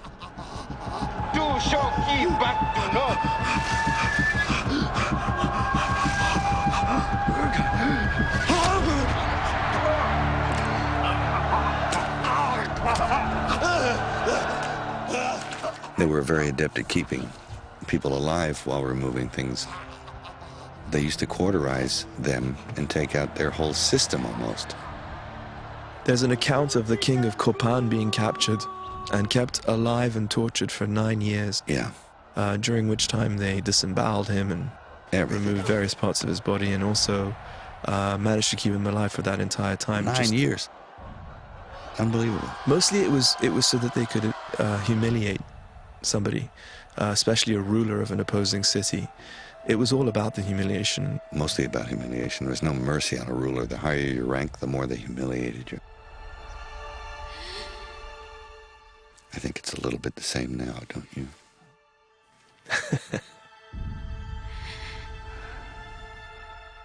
I don't know, did they look inside their mouths and look for at their teeth and stuff?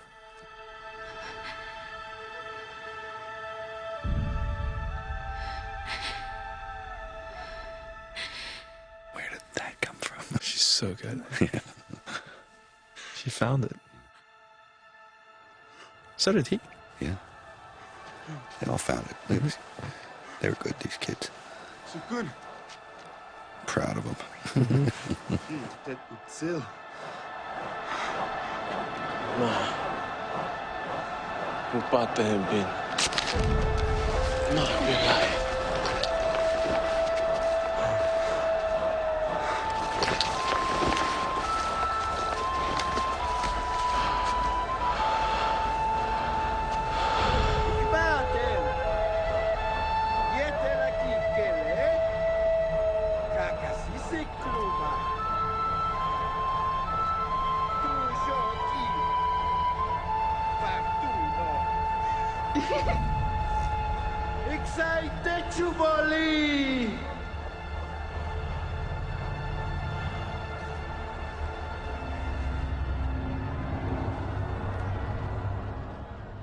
So it's well known. It's a well-known fact that the Mayans were astrologers, knew about planetary movements, the movement of the sun.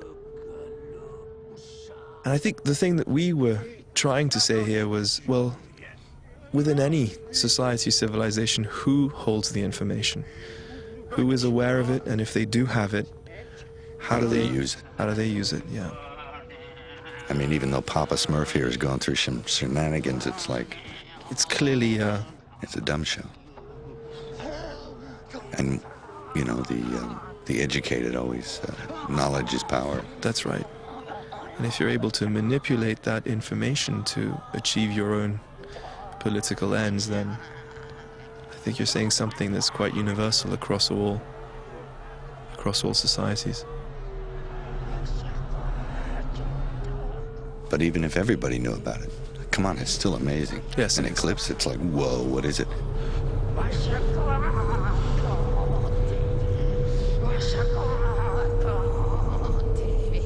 Look at this guy. Just these shots, these completely still. Hey, fellas? Yeah.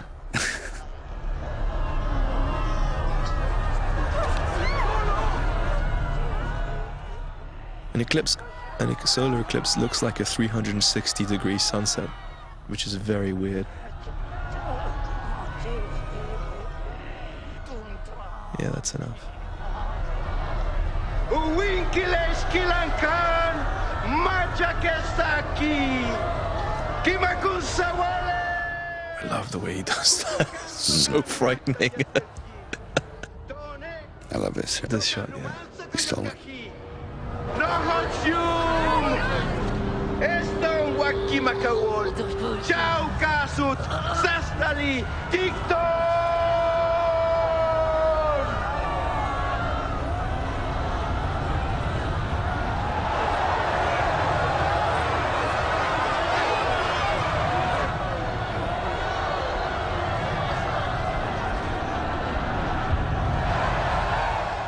Dean had a special rig here with the lighting on the people. He was able to raise and lower the light in the daytime, Yep.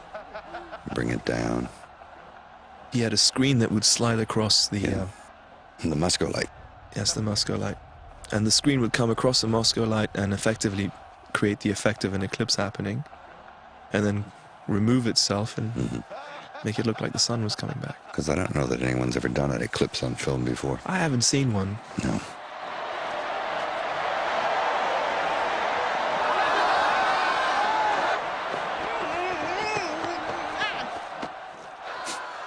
Beautiful costumes. Myers Rubio. Yeah.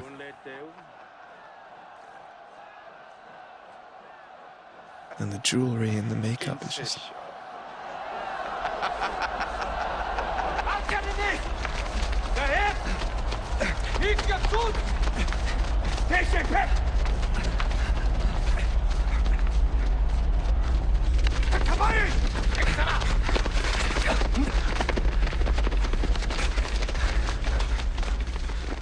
Amazing how seamless that was, just in different places. Yes, totally different.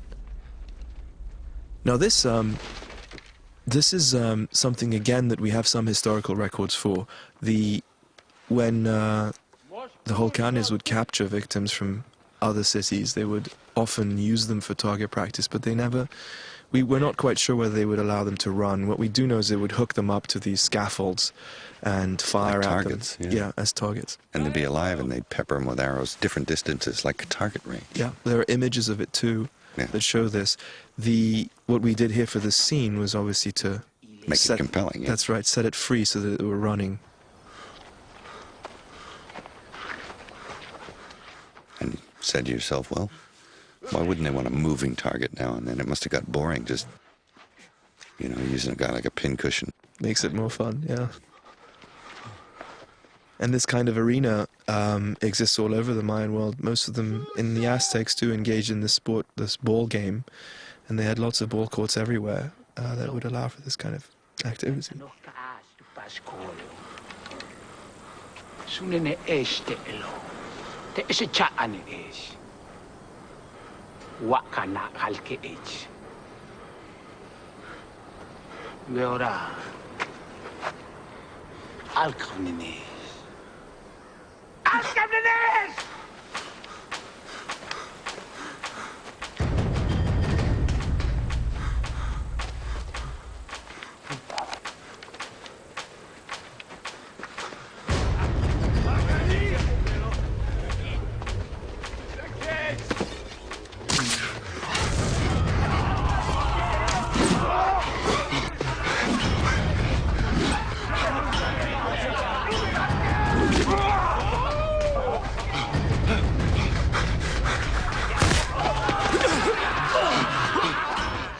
Do you remember how that happened? Mm-hmm. The kid with the arm. The 14-year-old with the arm. Nobody could hit this guy. He had a bag of He had a balloon with... a red blood in it, and he fluid. He would throw it and hit him every time. Yeah. CGI.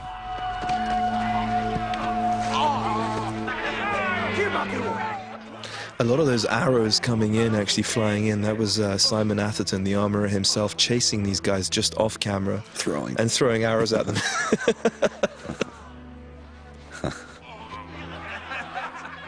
And some of them are CG.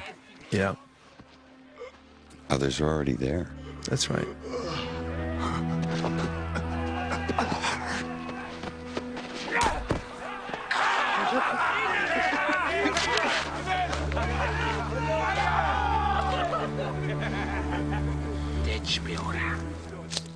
So they did use their captives as target practice, but for the purposes of being compelling in film, we really invented this little game. Yeah, so that they'd run.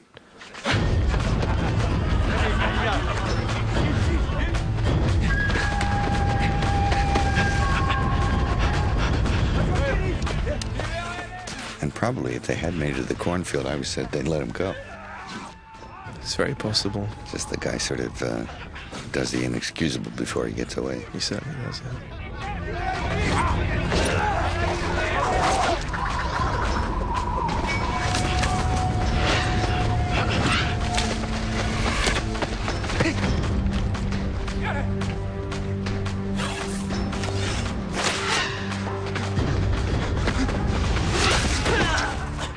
Ouch. Why not? Why not?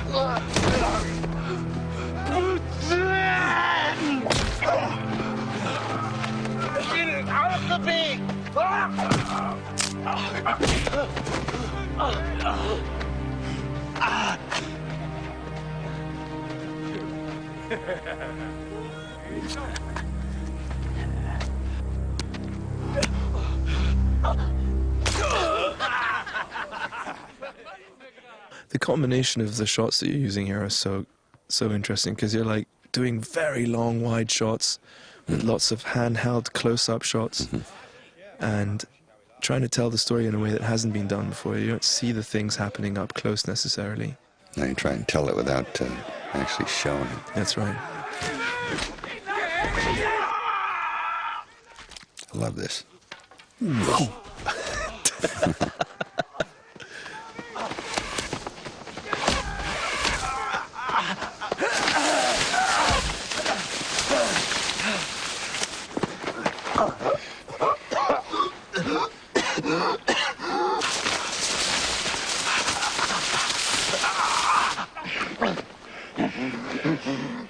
Winning. Winning igual. Neho money. Winning.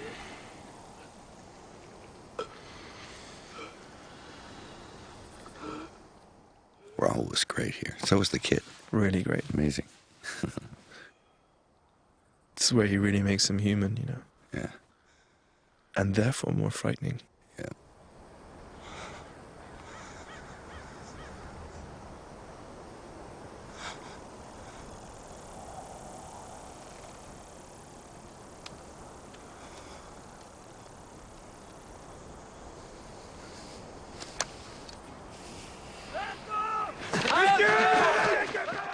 Sometimes you've also got to know when not to play any music, right?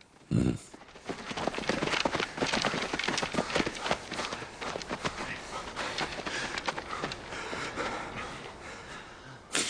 He's freaked out. He's great, that guy. Yeah, he is. He really is. Bernardo Ruiz, who is a woodworker, right? Yeah. He's a carpenter from Oaxaca. as well. Oaxaca. Cool shot.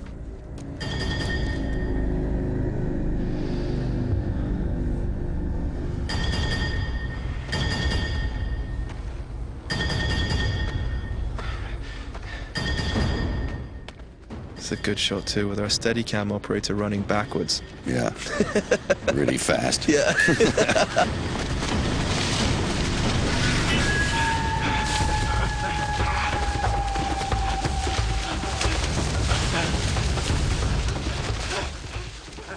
I love this. Yeah. It's the big bird's eye view.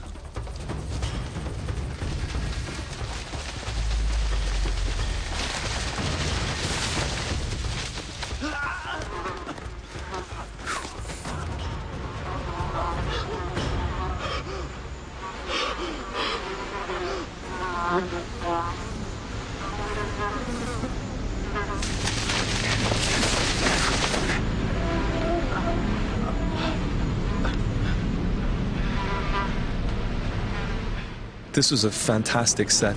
Yeah. Because what it was hollow, really. And the impression the camera gives with the right lens that it's flat like that. Yeah, it just looks like it goes on forever. Yeah. And it was a pretty big area. It was. And it was literally built on the edge of the jungle like that. A lot of this, it's amazing how much it was created for real. Mm.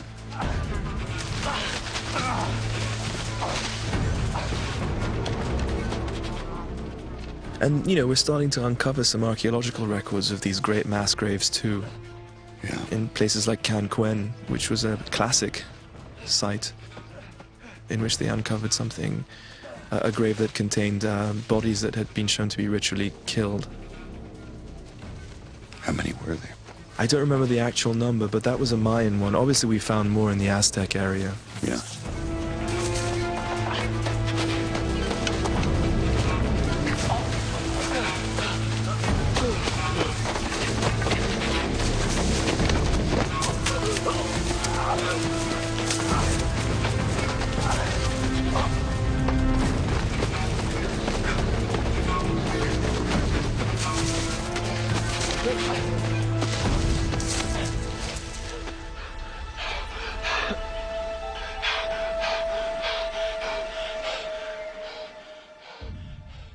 Like the musical change that happens here. It just goes all quiet.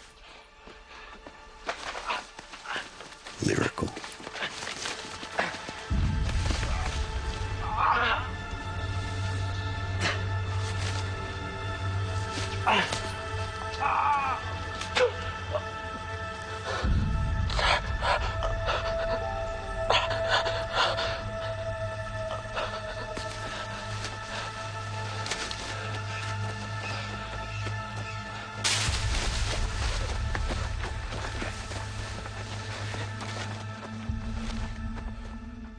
He looks really scared. I think we have to mention also the job that John Wright has done here too. Oh, yeah.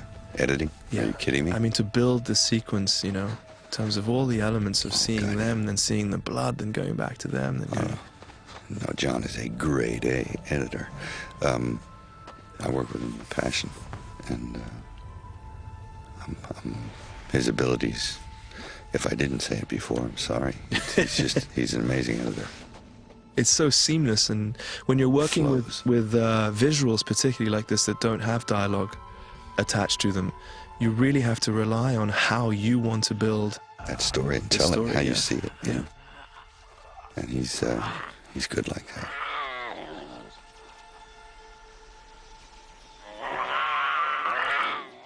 It's 3 days old, right? 3 or 4 days old, this little thing. Yeah, cute. It was so cute. It was so young that it couldn't focus because, like babies, human babies can't focus when they're young with their eyes. This one couldn't either.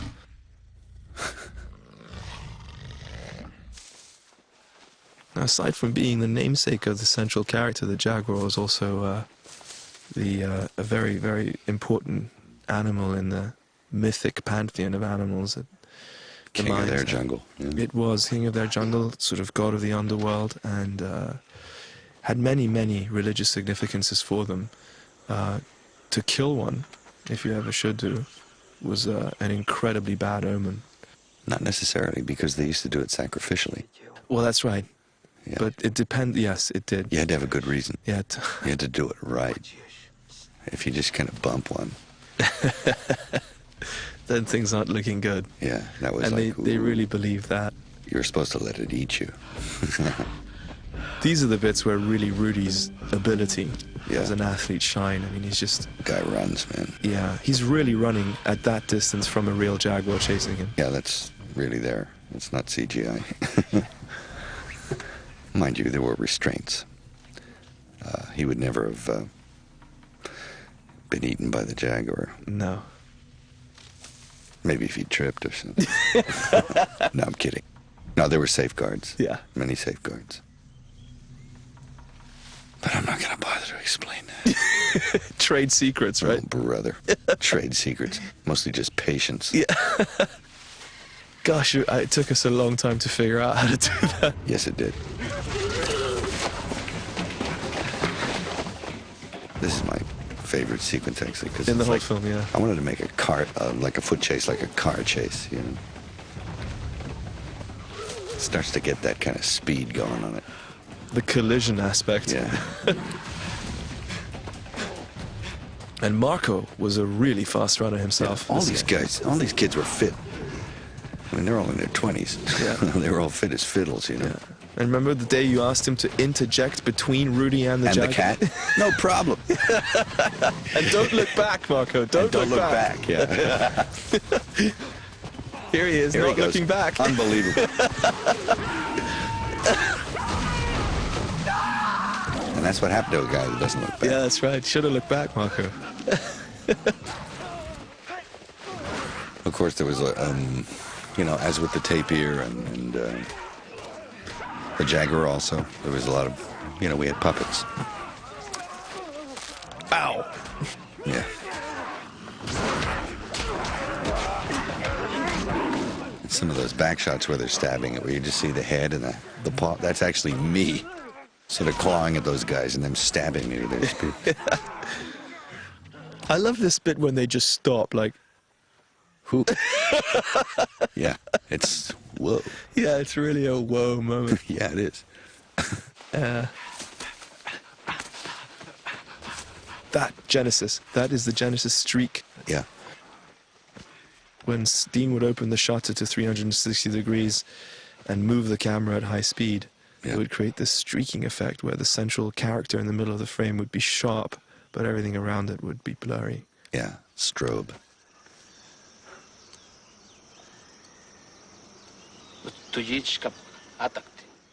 It's another one of your Definition classic of lines. Yeah. Definition of a sociopath. Yeah.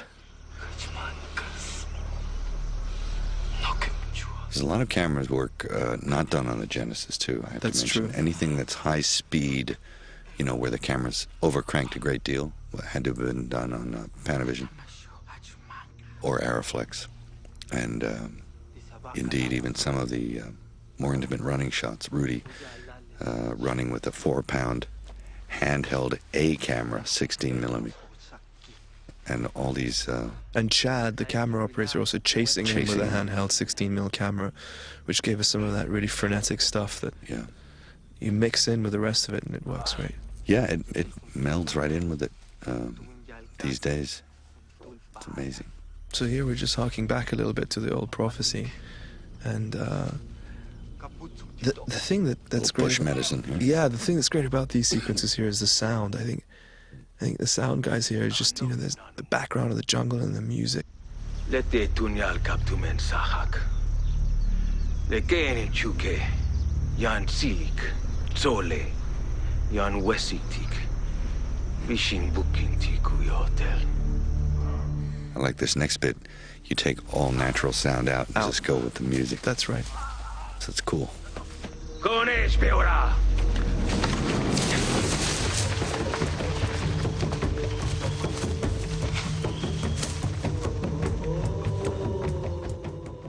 You almost never ever cut back to the same angle on this film, do you? No. So many angles. Yeah.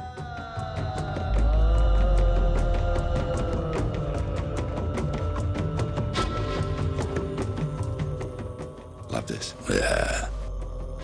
This is Rahat again, yeah.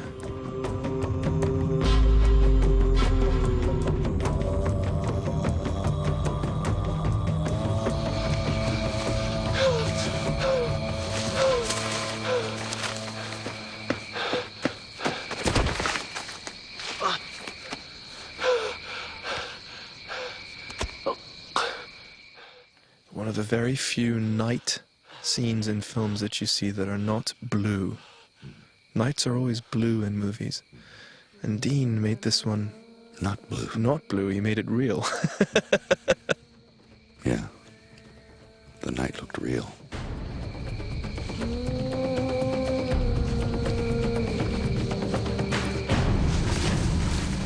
This was just firelight. Yeah. Look at that. I remember you kept wanting them to get those fires closer to their faces. And they're like, no! No! So what's wrong with you? Yeah. My hair is burning. Yeah.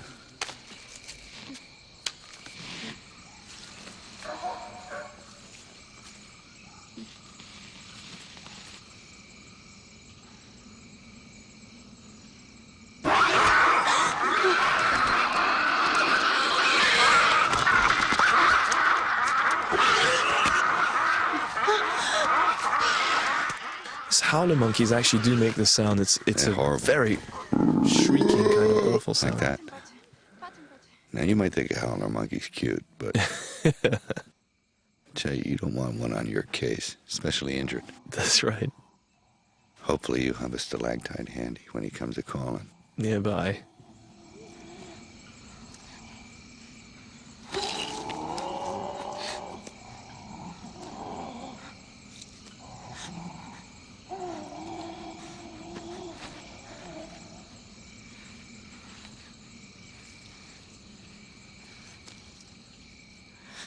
Of course, there's a lot of puppets at work here. Yeah. As well as real monkeys. Yeah. There's a real howler Intercut. monkey. Yeah. Intercut. This little boy really did not like the puppet. He hated the puppet. Yeah. It was like, So these looks are genuine. yeah, he's like, I He's don't really like that not thing. impressed, yeah. Yeah, I don't dig that puppet. It's... I didn't like the puppet. He came around me with it. I said, get it away from me.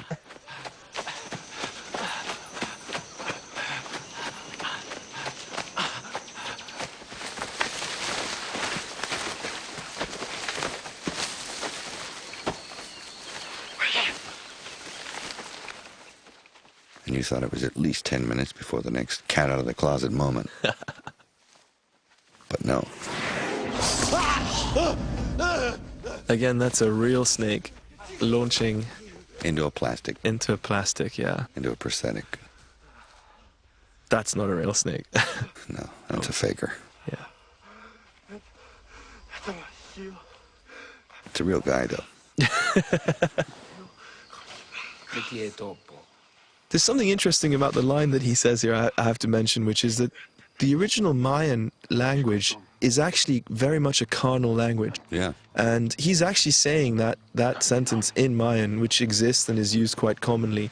And one of the things that I've heard from people is asking How us, come you put that in yeah, there? how come you put something so idiosyncratic and weird that was clearly not part of what they'd say? And in fact, if you listen to Mayan, they refer to these kinds of words all the time, and it's very much part of their language. It's a very inguinal language. Very much, and I think it's a reflection upon us today and our sensibilities that we think that they wouldn't have used these words, whereas in truth, why wouldn't they?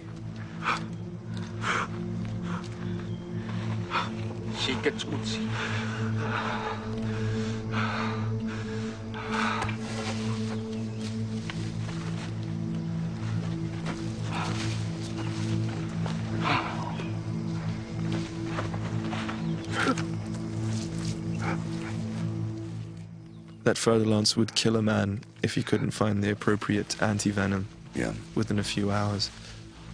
Oh, less than a few. I mean, if you go for an hour, I think you're a croaker. You're pretty much, yeah. If it, you know, depending Depends on where where you it got bites you. bit, that's right, yeah.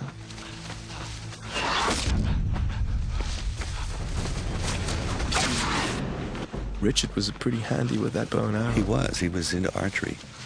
He was the kindergarten teacher. That's right, the man with the bow and arrow. Mean-looking guy.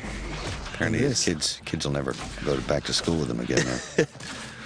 Now, a lot of these shots, you actually shot them backwards, right? A lot of them, yeah. Yeah, to get the right effect you wanted, and then played the film forward. Yeah, that's right. I mean, like with that ball hitting the tree and stuff, you had to get Rudy to run backwards and then rip the ball out of the tree, you know, and just, you know, those kinds of weird tricks. Did that a few times. And I think what is quite cool here is that this music that's playing is the same music underneath that we hear during the tapir hunt Chase. at the beginning. Man as tapir. I love this shot. We almost ran out of time for this shot here. They're going down the tree. And this was a concept of Dean's. He wanted to do it, but then he was saying, we haven't got time. I said, Dean, we got to do it. And he said, all right now. But it's beautiful. Now, this location is also not very far from where we shot the jungle location. In fact, it's in the same state where they have this massive waterfall. Yeah. It's a whopper. Everybody asks me how you did this. Really? How did you do this? How did you do this shot? How did you do this shot? Well, let me tell you. Called Spider Cam. Just hook a few cranes up and have some wires, and you can make the camera do that all in one.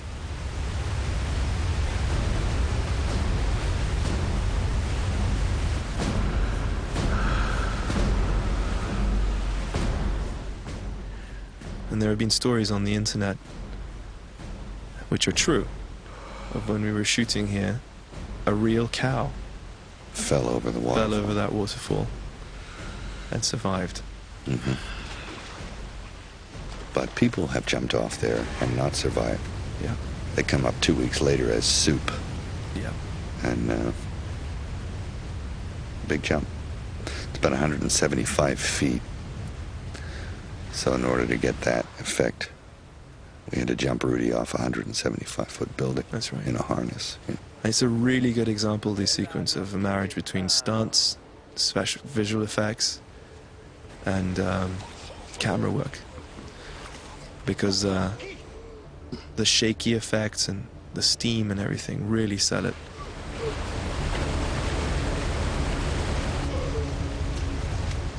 Of course, the rest of this is all real. Not all of it. There's a few other jumps that aren't real. Oh, that's But they look good. Dynamic. But that is a real waterfall. It's a beauty.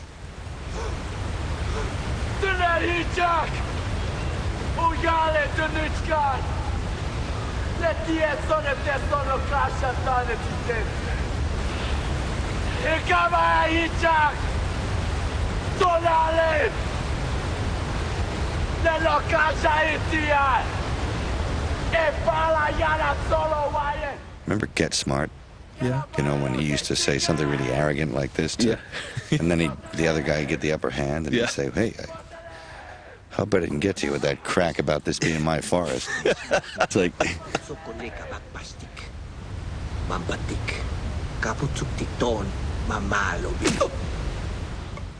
I love the other guys in this. Yeah, Look at them. they're like, look at, yeah, they're like, huh? Like, what did he... Yikes.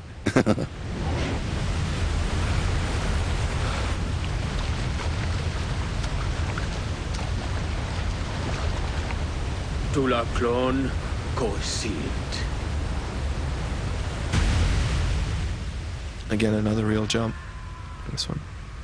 Off a crane. Yeah, real jump off another area. Yeah. Of course, that's all real. Yeah. He's happy he made it. Yeah. You wanted a big smile there. You just... This, people can't... Oh! Probably the single worst part of the film. It really is. It's just... Isn't that's a primal fear. Don't jump in the water, there could be something. Something's down there, yeah.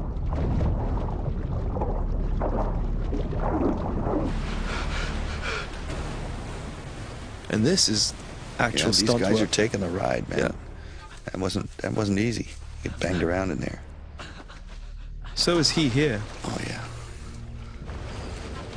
Oh yeah. Oh, the mud hole. Ugh.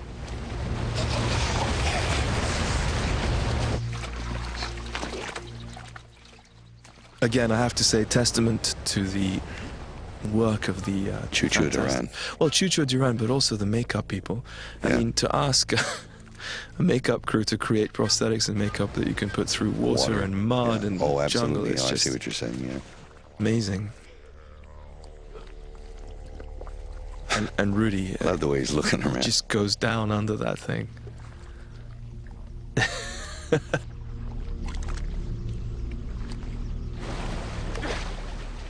The screens. Isn't it something? Amazing. A beautiful shot. There's an Killer. observatory right back there, and they just Doesn't even look real. No. Does it? No, they did a great job. I love this. Yeah, this is my favorite moment in the whole film. It is when he pops out. Yeah, it's like primal, kind of the rebirth of man kind of thing, you know, yeah. coming out of the earth. See him reborn of mud and earth. That's right, and it was prophesized too, but By the kid. Can you believe it? Yeah, how about that? How about that? Must be a self-fulfilling prophecy. Yeah. But I think honestly the visuals here are just wonderful. Pretty. Yeah, yeah. And he went for it. He did it. He just went under and came.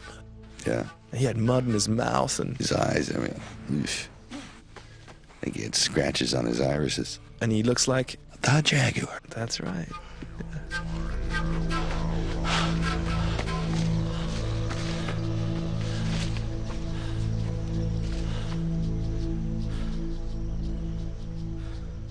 You were chasing that flare all day.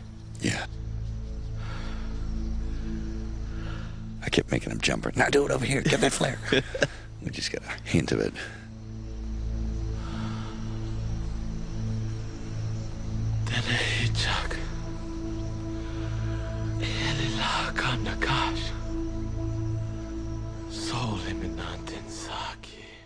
I love the way you always said that the most important moment in this character's arc, you played on the back of his head.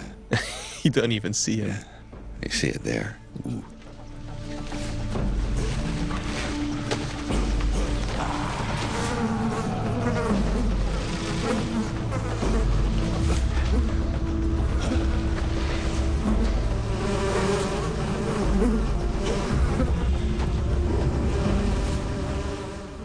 So private, because he's talking to himself. That's right. You don't want to be on the other side. No.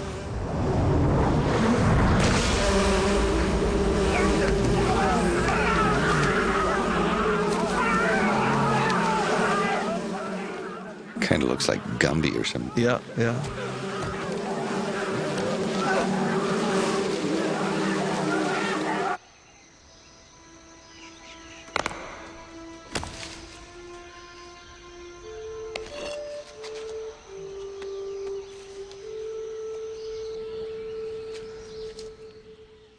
The beautiful Dahlia. And the kid is adorable. I mean, everything. This is his scene. Yeah, oh, absolutely. Doesn't do anything. This, yeah.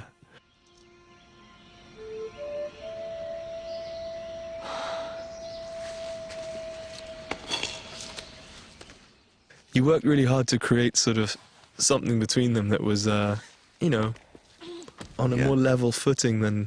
No, but that's right. Yeah, than a mother-son relationship, yeah. It is. I mean, you can imagine she had him when she was 14 or something. They practically are like...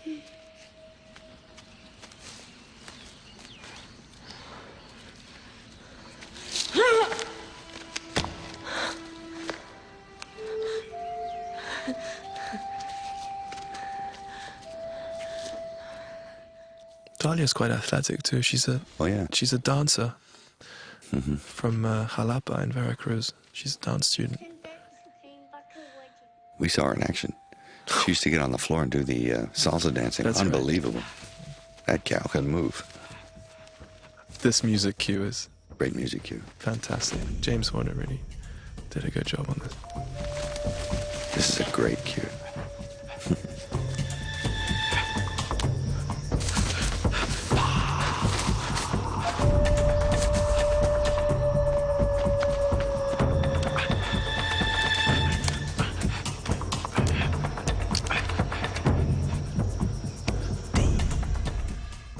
Again, everything is being told visually or completely nothing is... I mean, he hasn't got anyone to speak to, really. He's not going to say anything to the frog, but... Hey, there ain't much dialogue after he takes off into the cornfield. No, nothing, really.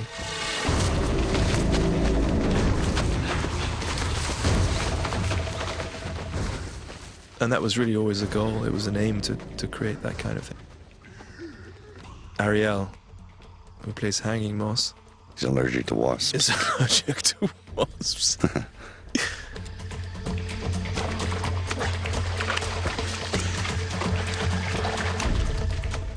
Again, a great combination of greens work and set design here to create this tree with the water underneath it. Yeah. In the rest of the forest and blend it right in.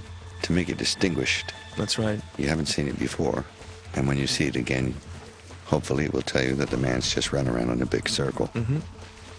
Not just that, but traveling from left to right, right to left on a big overhead shot. Top shots. Hopefully we'll get the story. Yeah, I think so, yeah.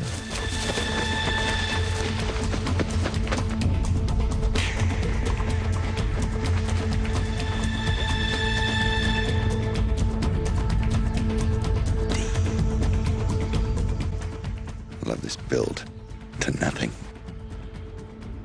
And it takes you somewhere else. Because you think he's waiting for them, but then... Oops. He don't like thunder. What's up with him?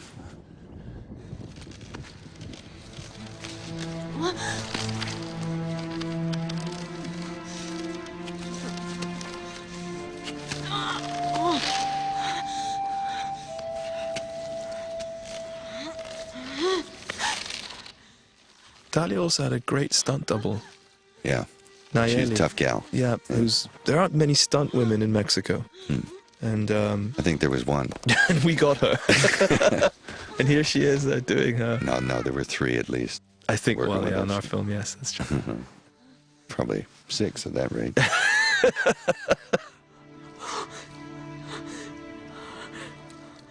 She was up for it, man. Taking the falls, man.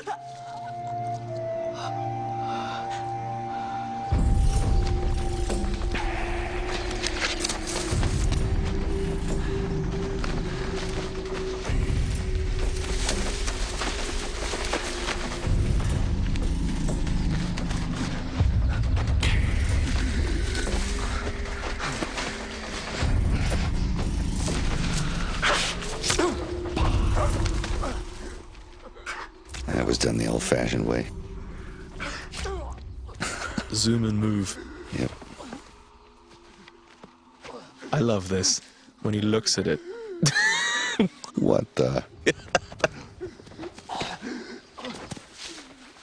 Remember you told him you're losing a limb at a time. Yeah. In terms of your ability to use them. He started failing.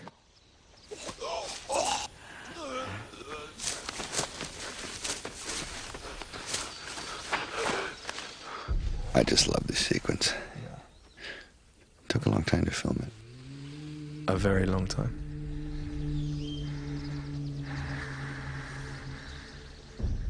And this is an example of the genesis and film going hand in hand. You can't tell where one begins and the other.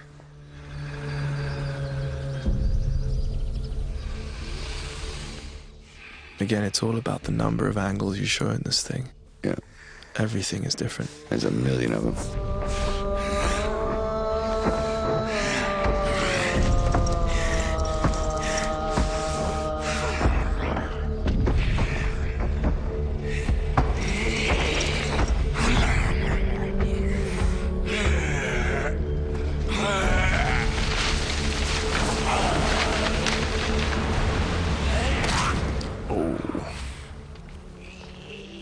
Sound too. The sound work here. Yeah, slowing it down, taking it a little bit surreal. It's good. What you take out, what you leave in. Mm-hmm.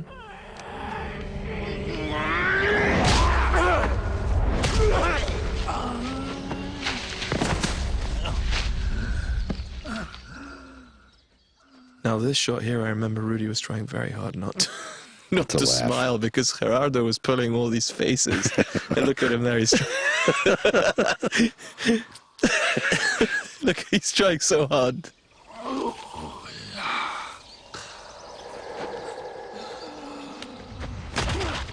Just from nowhere.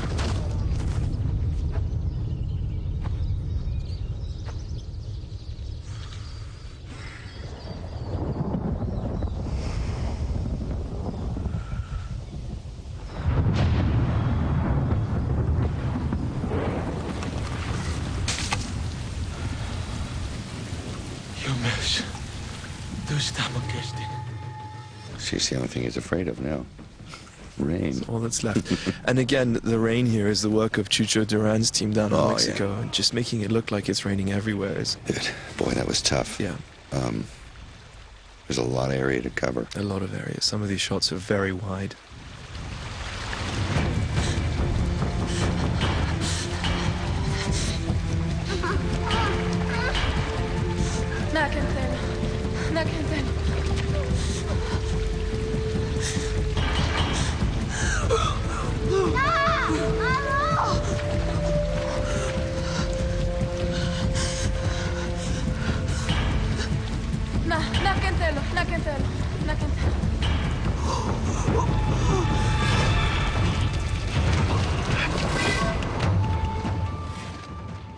Cool. Yeah.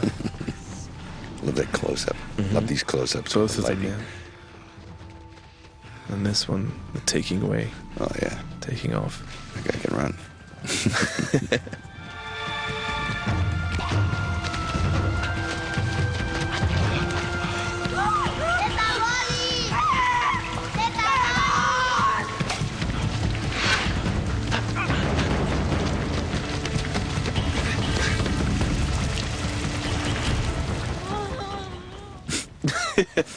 It's the boy. The boy is... He's having pains, too. Yeah, he is, look. He loved being in there, though. Oh, yeah. When we turned the water on, it was like it was all this was his Christmas that birthday, happened man. at the same time, yeah. He'd play and swim around. It's a great shot.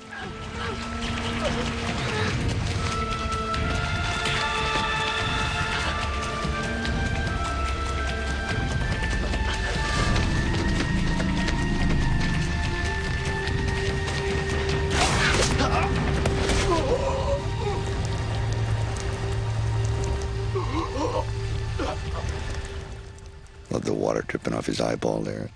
Really ominous. It's very hard. I mean, we realized that making this about how hard it is to keep your eyes open in the rain. Are you kidding? And these guys were doing it. I tried that. It's Yeah. brutal. I remember you bribing people with ice creams and Houses, cars. I said they won't actually be life-size, any of them.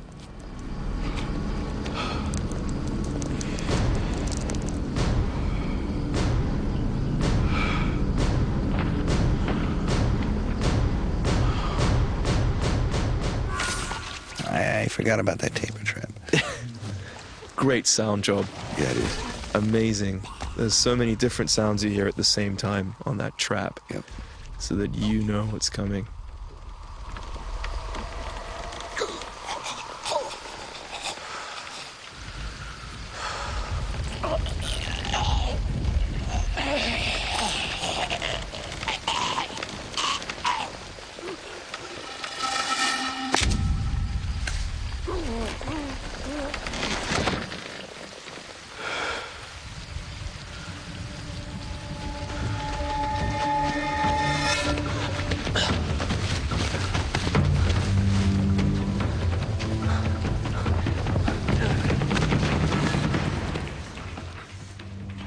Another really cool cue here from James on the music. Yeah. Oh, yeah. Yeah, it is good cues. All this music is great.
So this is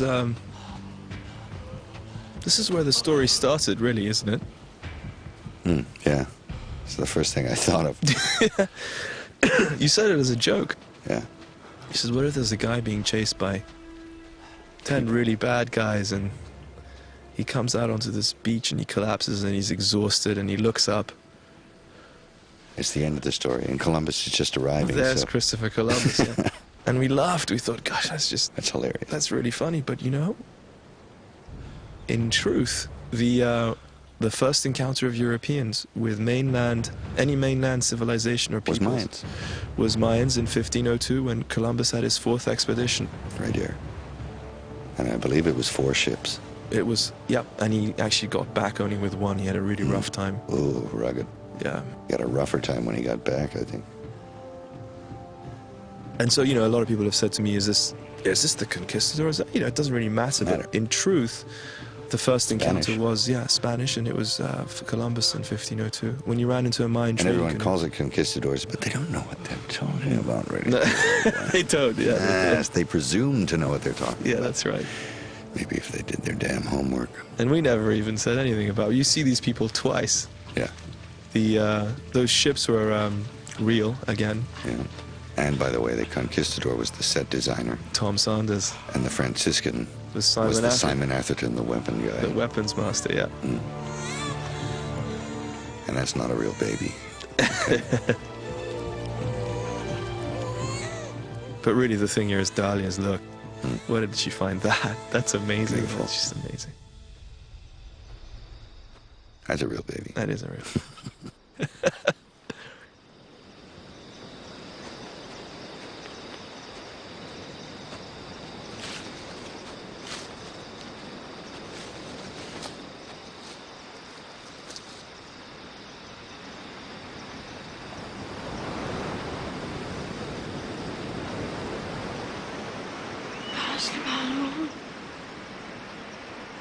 Tasiko Mako Beach Log.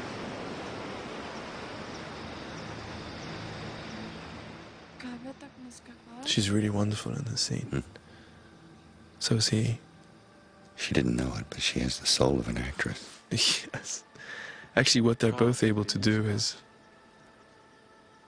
allow you to read into a lot more of that's going on underneath the words, you know. Yeah, it's great. Yang Kastik Tumbin Chuno.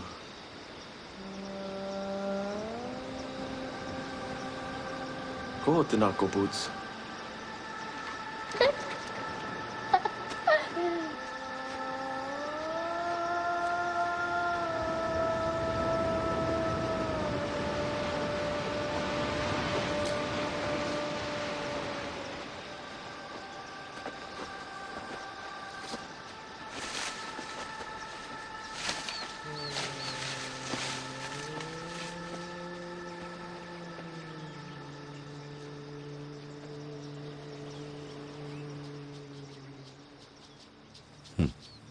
Nice music cue at the end.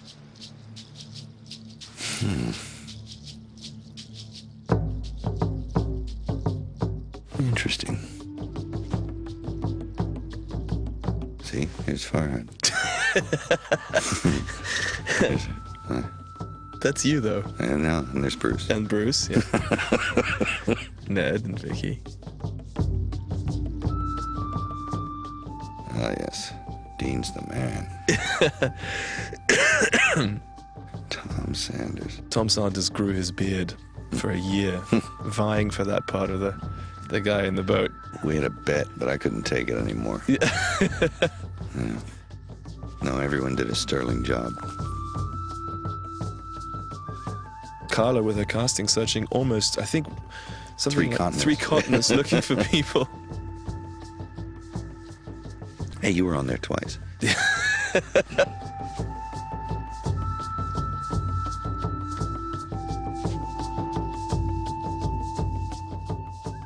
And of course, all the Mexican crew.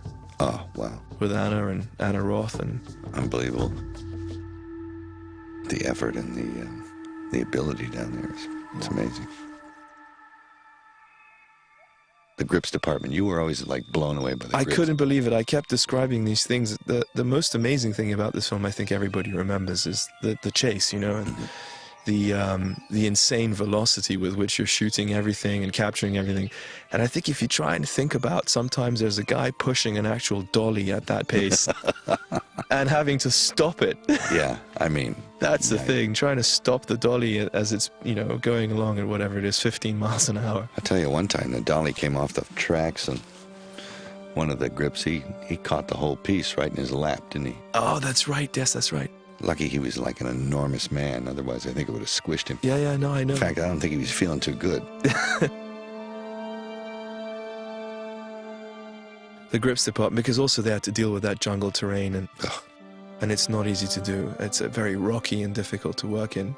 But I think also the other thing for me was it's the most amazing combination of set design, makeup, costume, and visual effects that I've seen anything, because you don't realize when you watch this film, and we didn't sit around pointing everyone out, but there's something like 400 visual effects shots in this film. That's right. And you're hard pressed to find one. Yeah, that's Ted Ray. He likes to cover his tracks. Hopefully, if you know the action's going along and you're involved in the story, you won't even be thinking that way. You won't even be thinking about it. But every department did an excellent job, I think. There we have the sound guys. Oh, Hopefully 19th is the lucky one. For Kevin O'Connell. He's been nominated 19 times for an Oscar in sound, and he's never won. He's the most nominated man ever, but not that he didn't deserve it before. He's always done great work. That's true. I've used him twice, and he's the ants pants. Yeah, he'll probably get it. I hope so. And here we go with the makeup crew. Oh, yeah. These names. Look at this. Whew.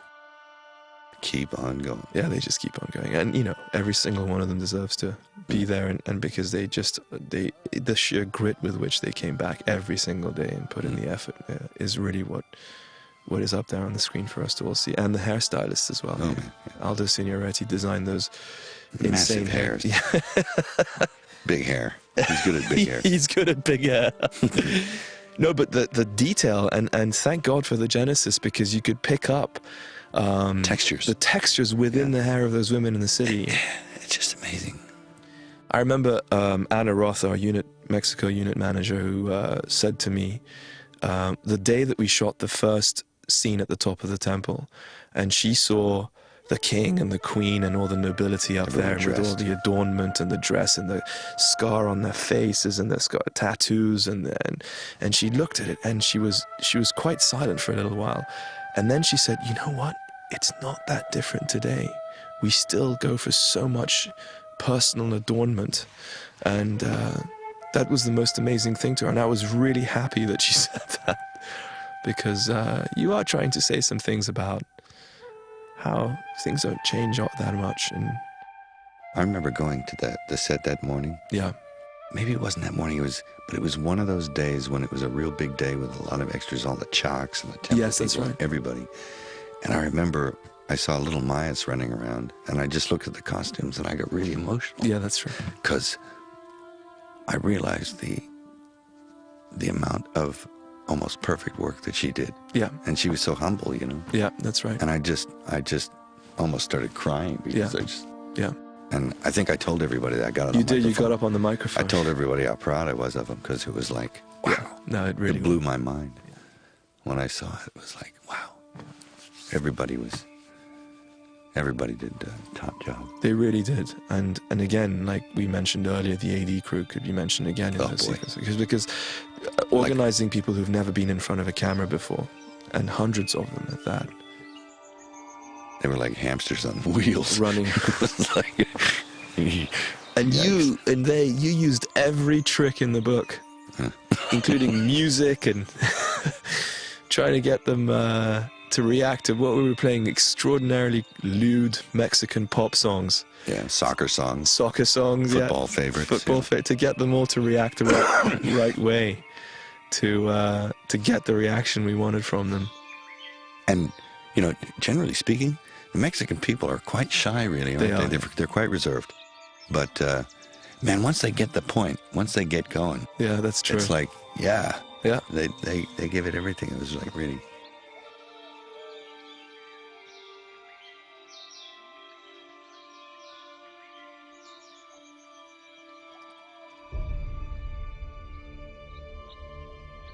Yeah, the work ethic is huge. I only realized when I looked at the credits of this film that we were a multinational shoot. It didn't quite hit me that we shot, in Costa Rica and some things in the UK and some things in Ted Ray's backyard. Yes. In the United States. Yes, yes. There's even a macro shot of my ingrown toenail. I bet That's you. true.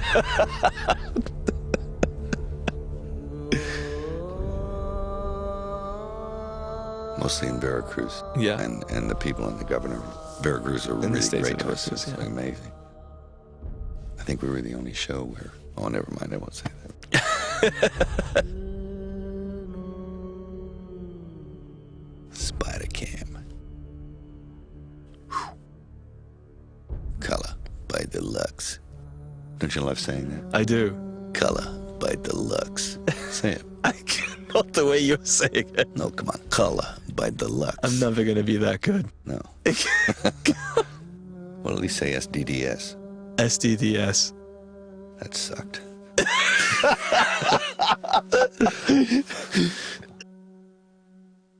And as my agent would say, distributed by Buena Vista Pictures. There you go. Yeah. What's that? Oh, that's the Touchstone logo. I thought there was a hole in the screen. No. And then I think Icon's next. Oh. There it is. Let's applaud or something.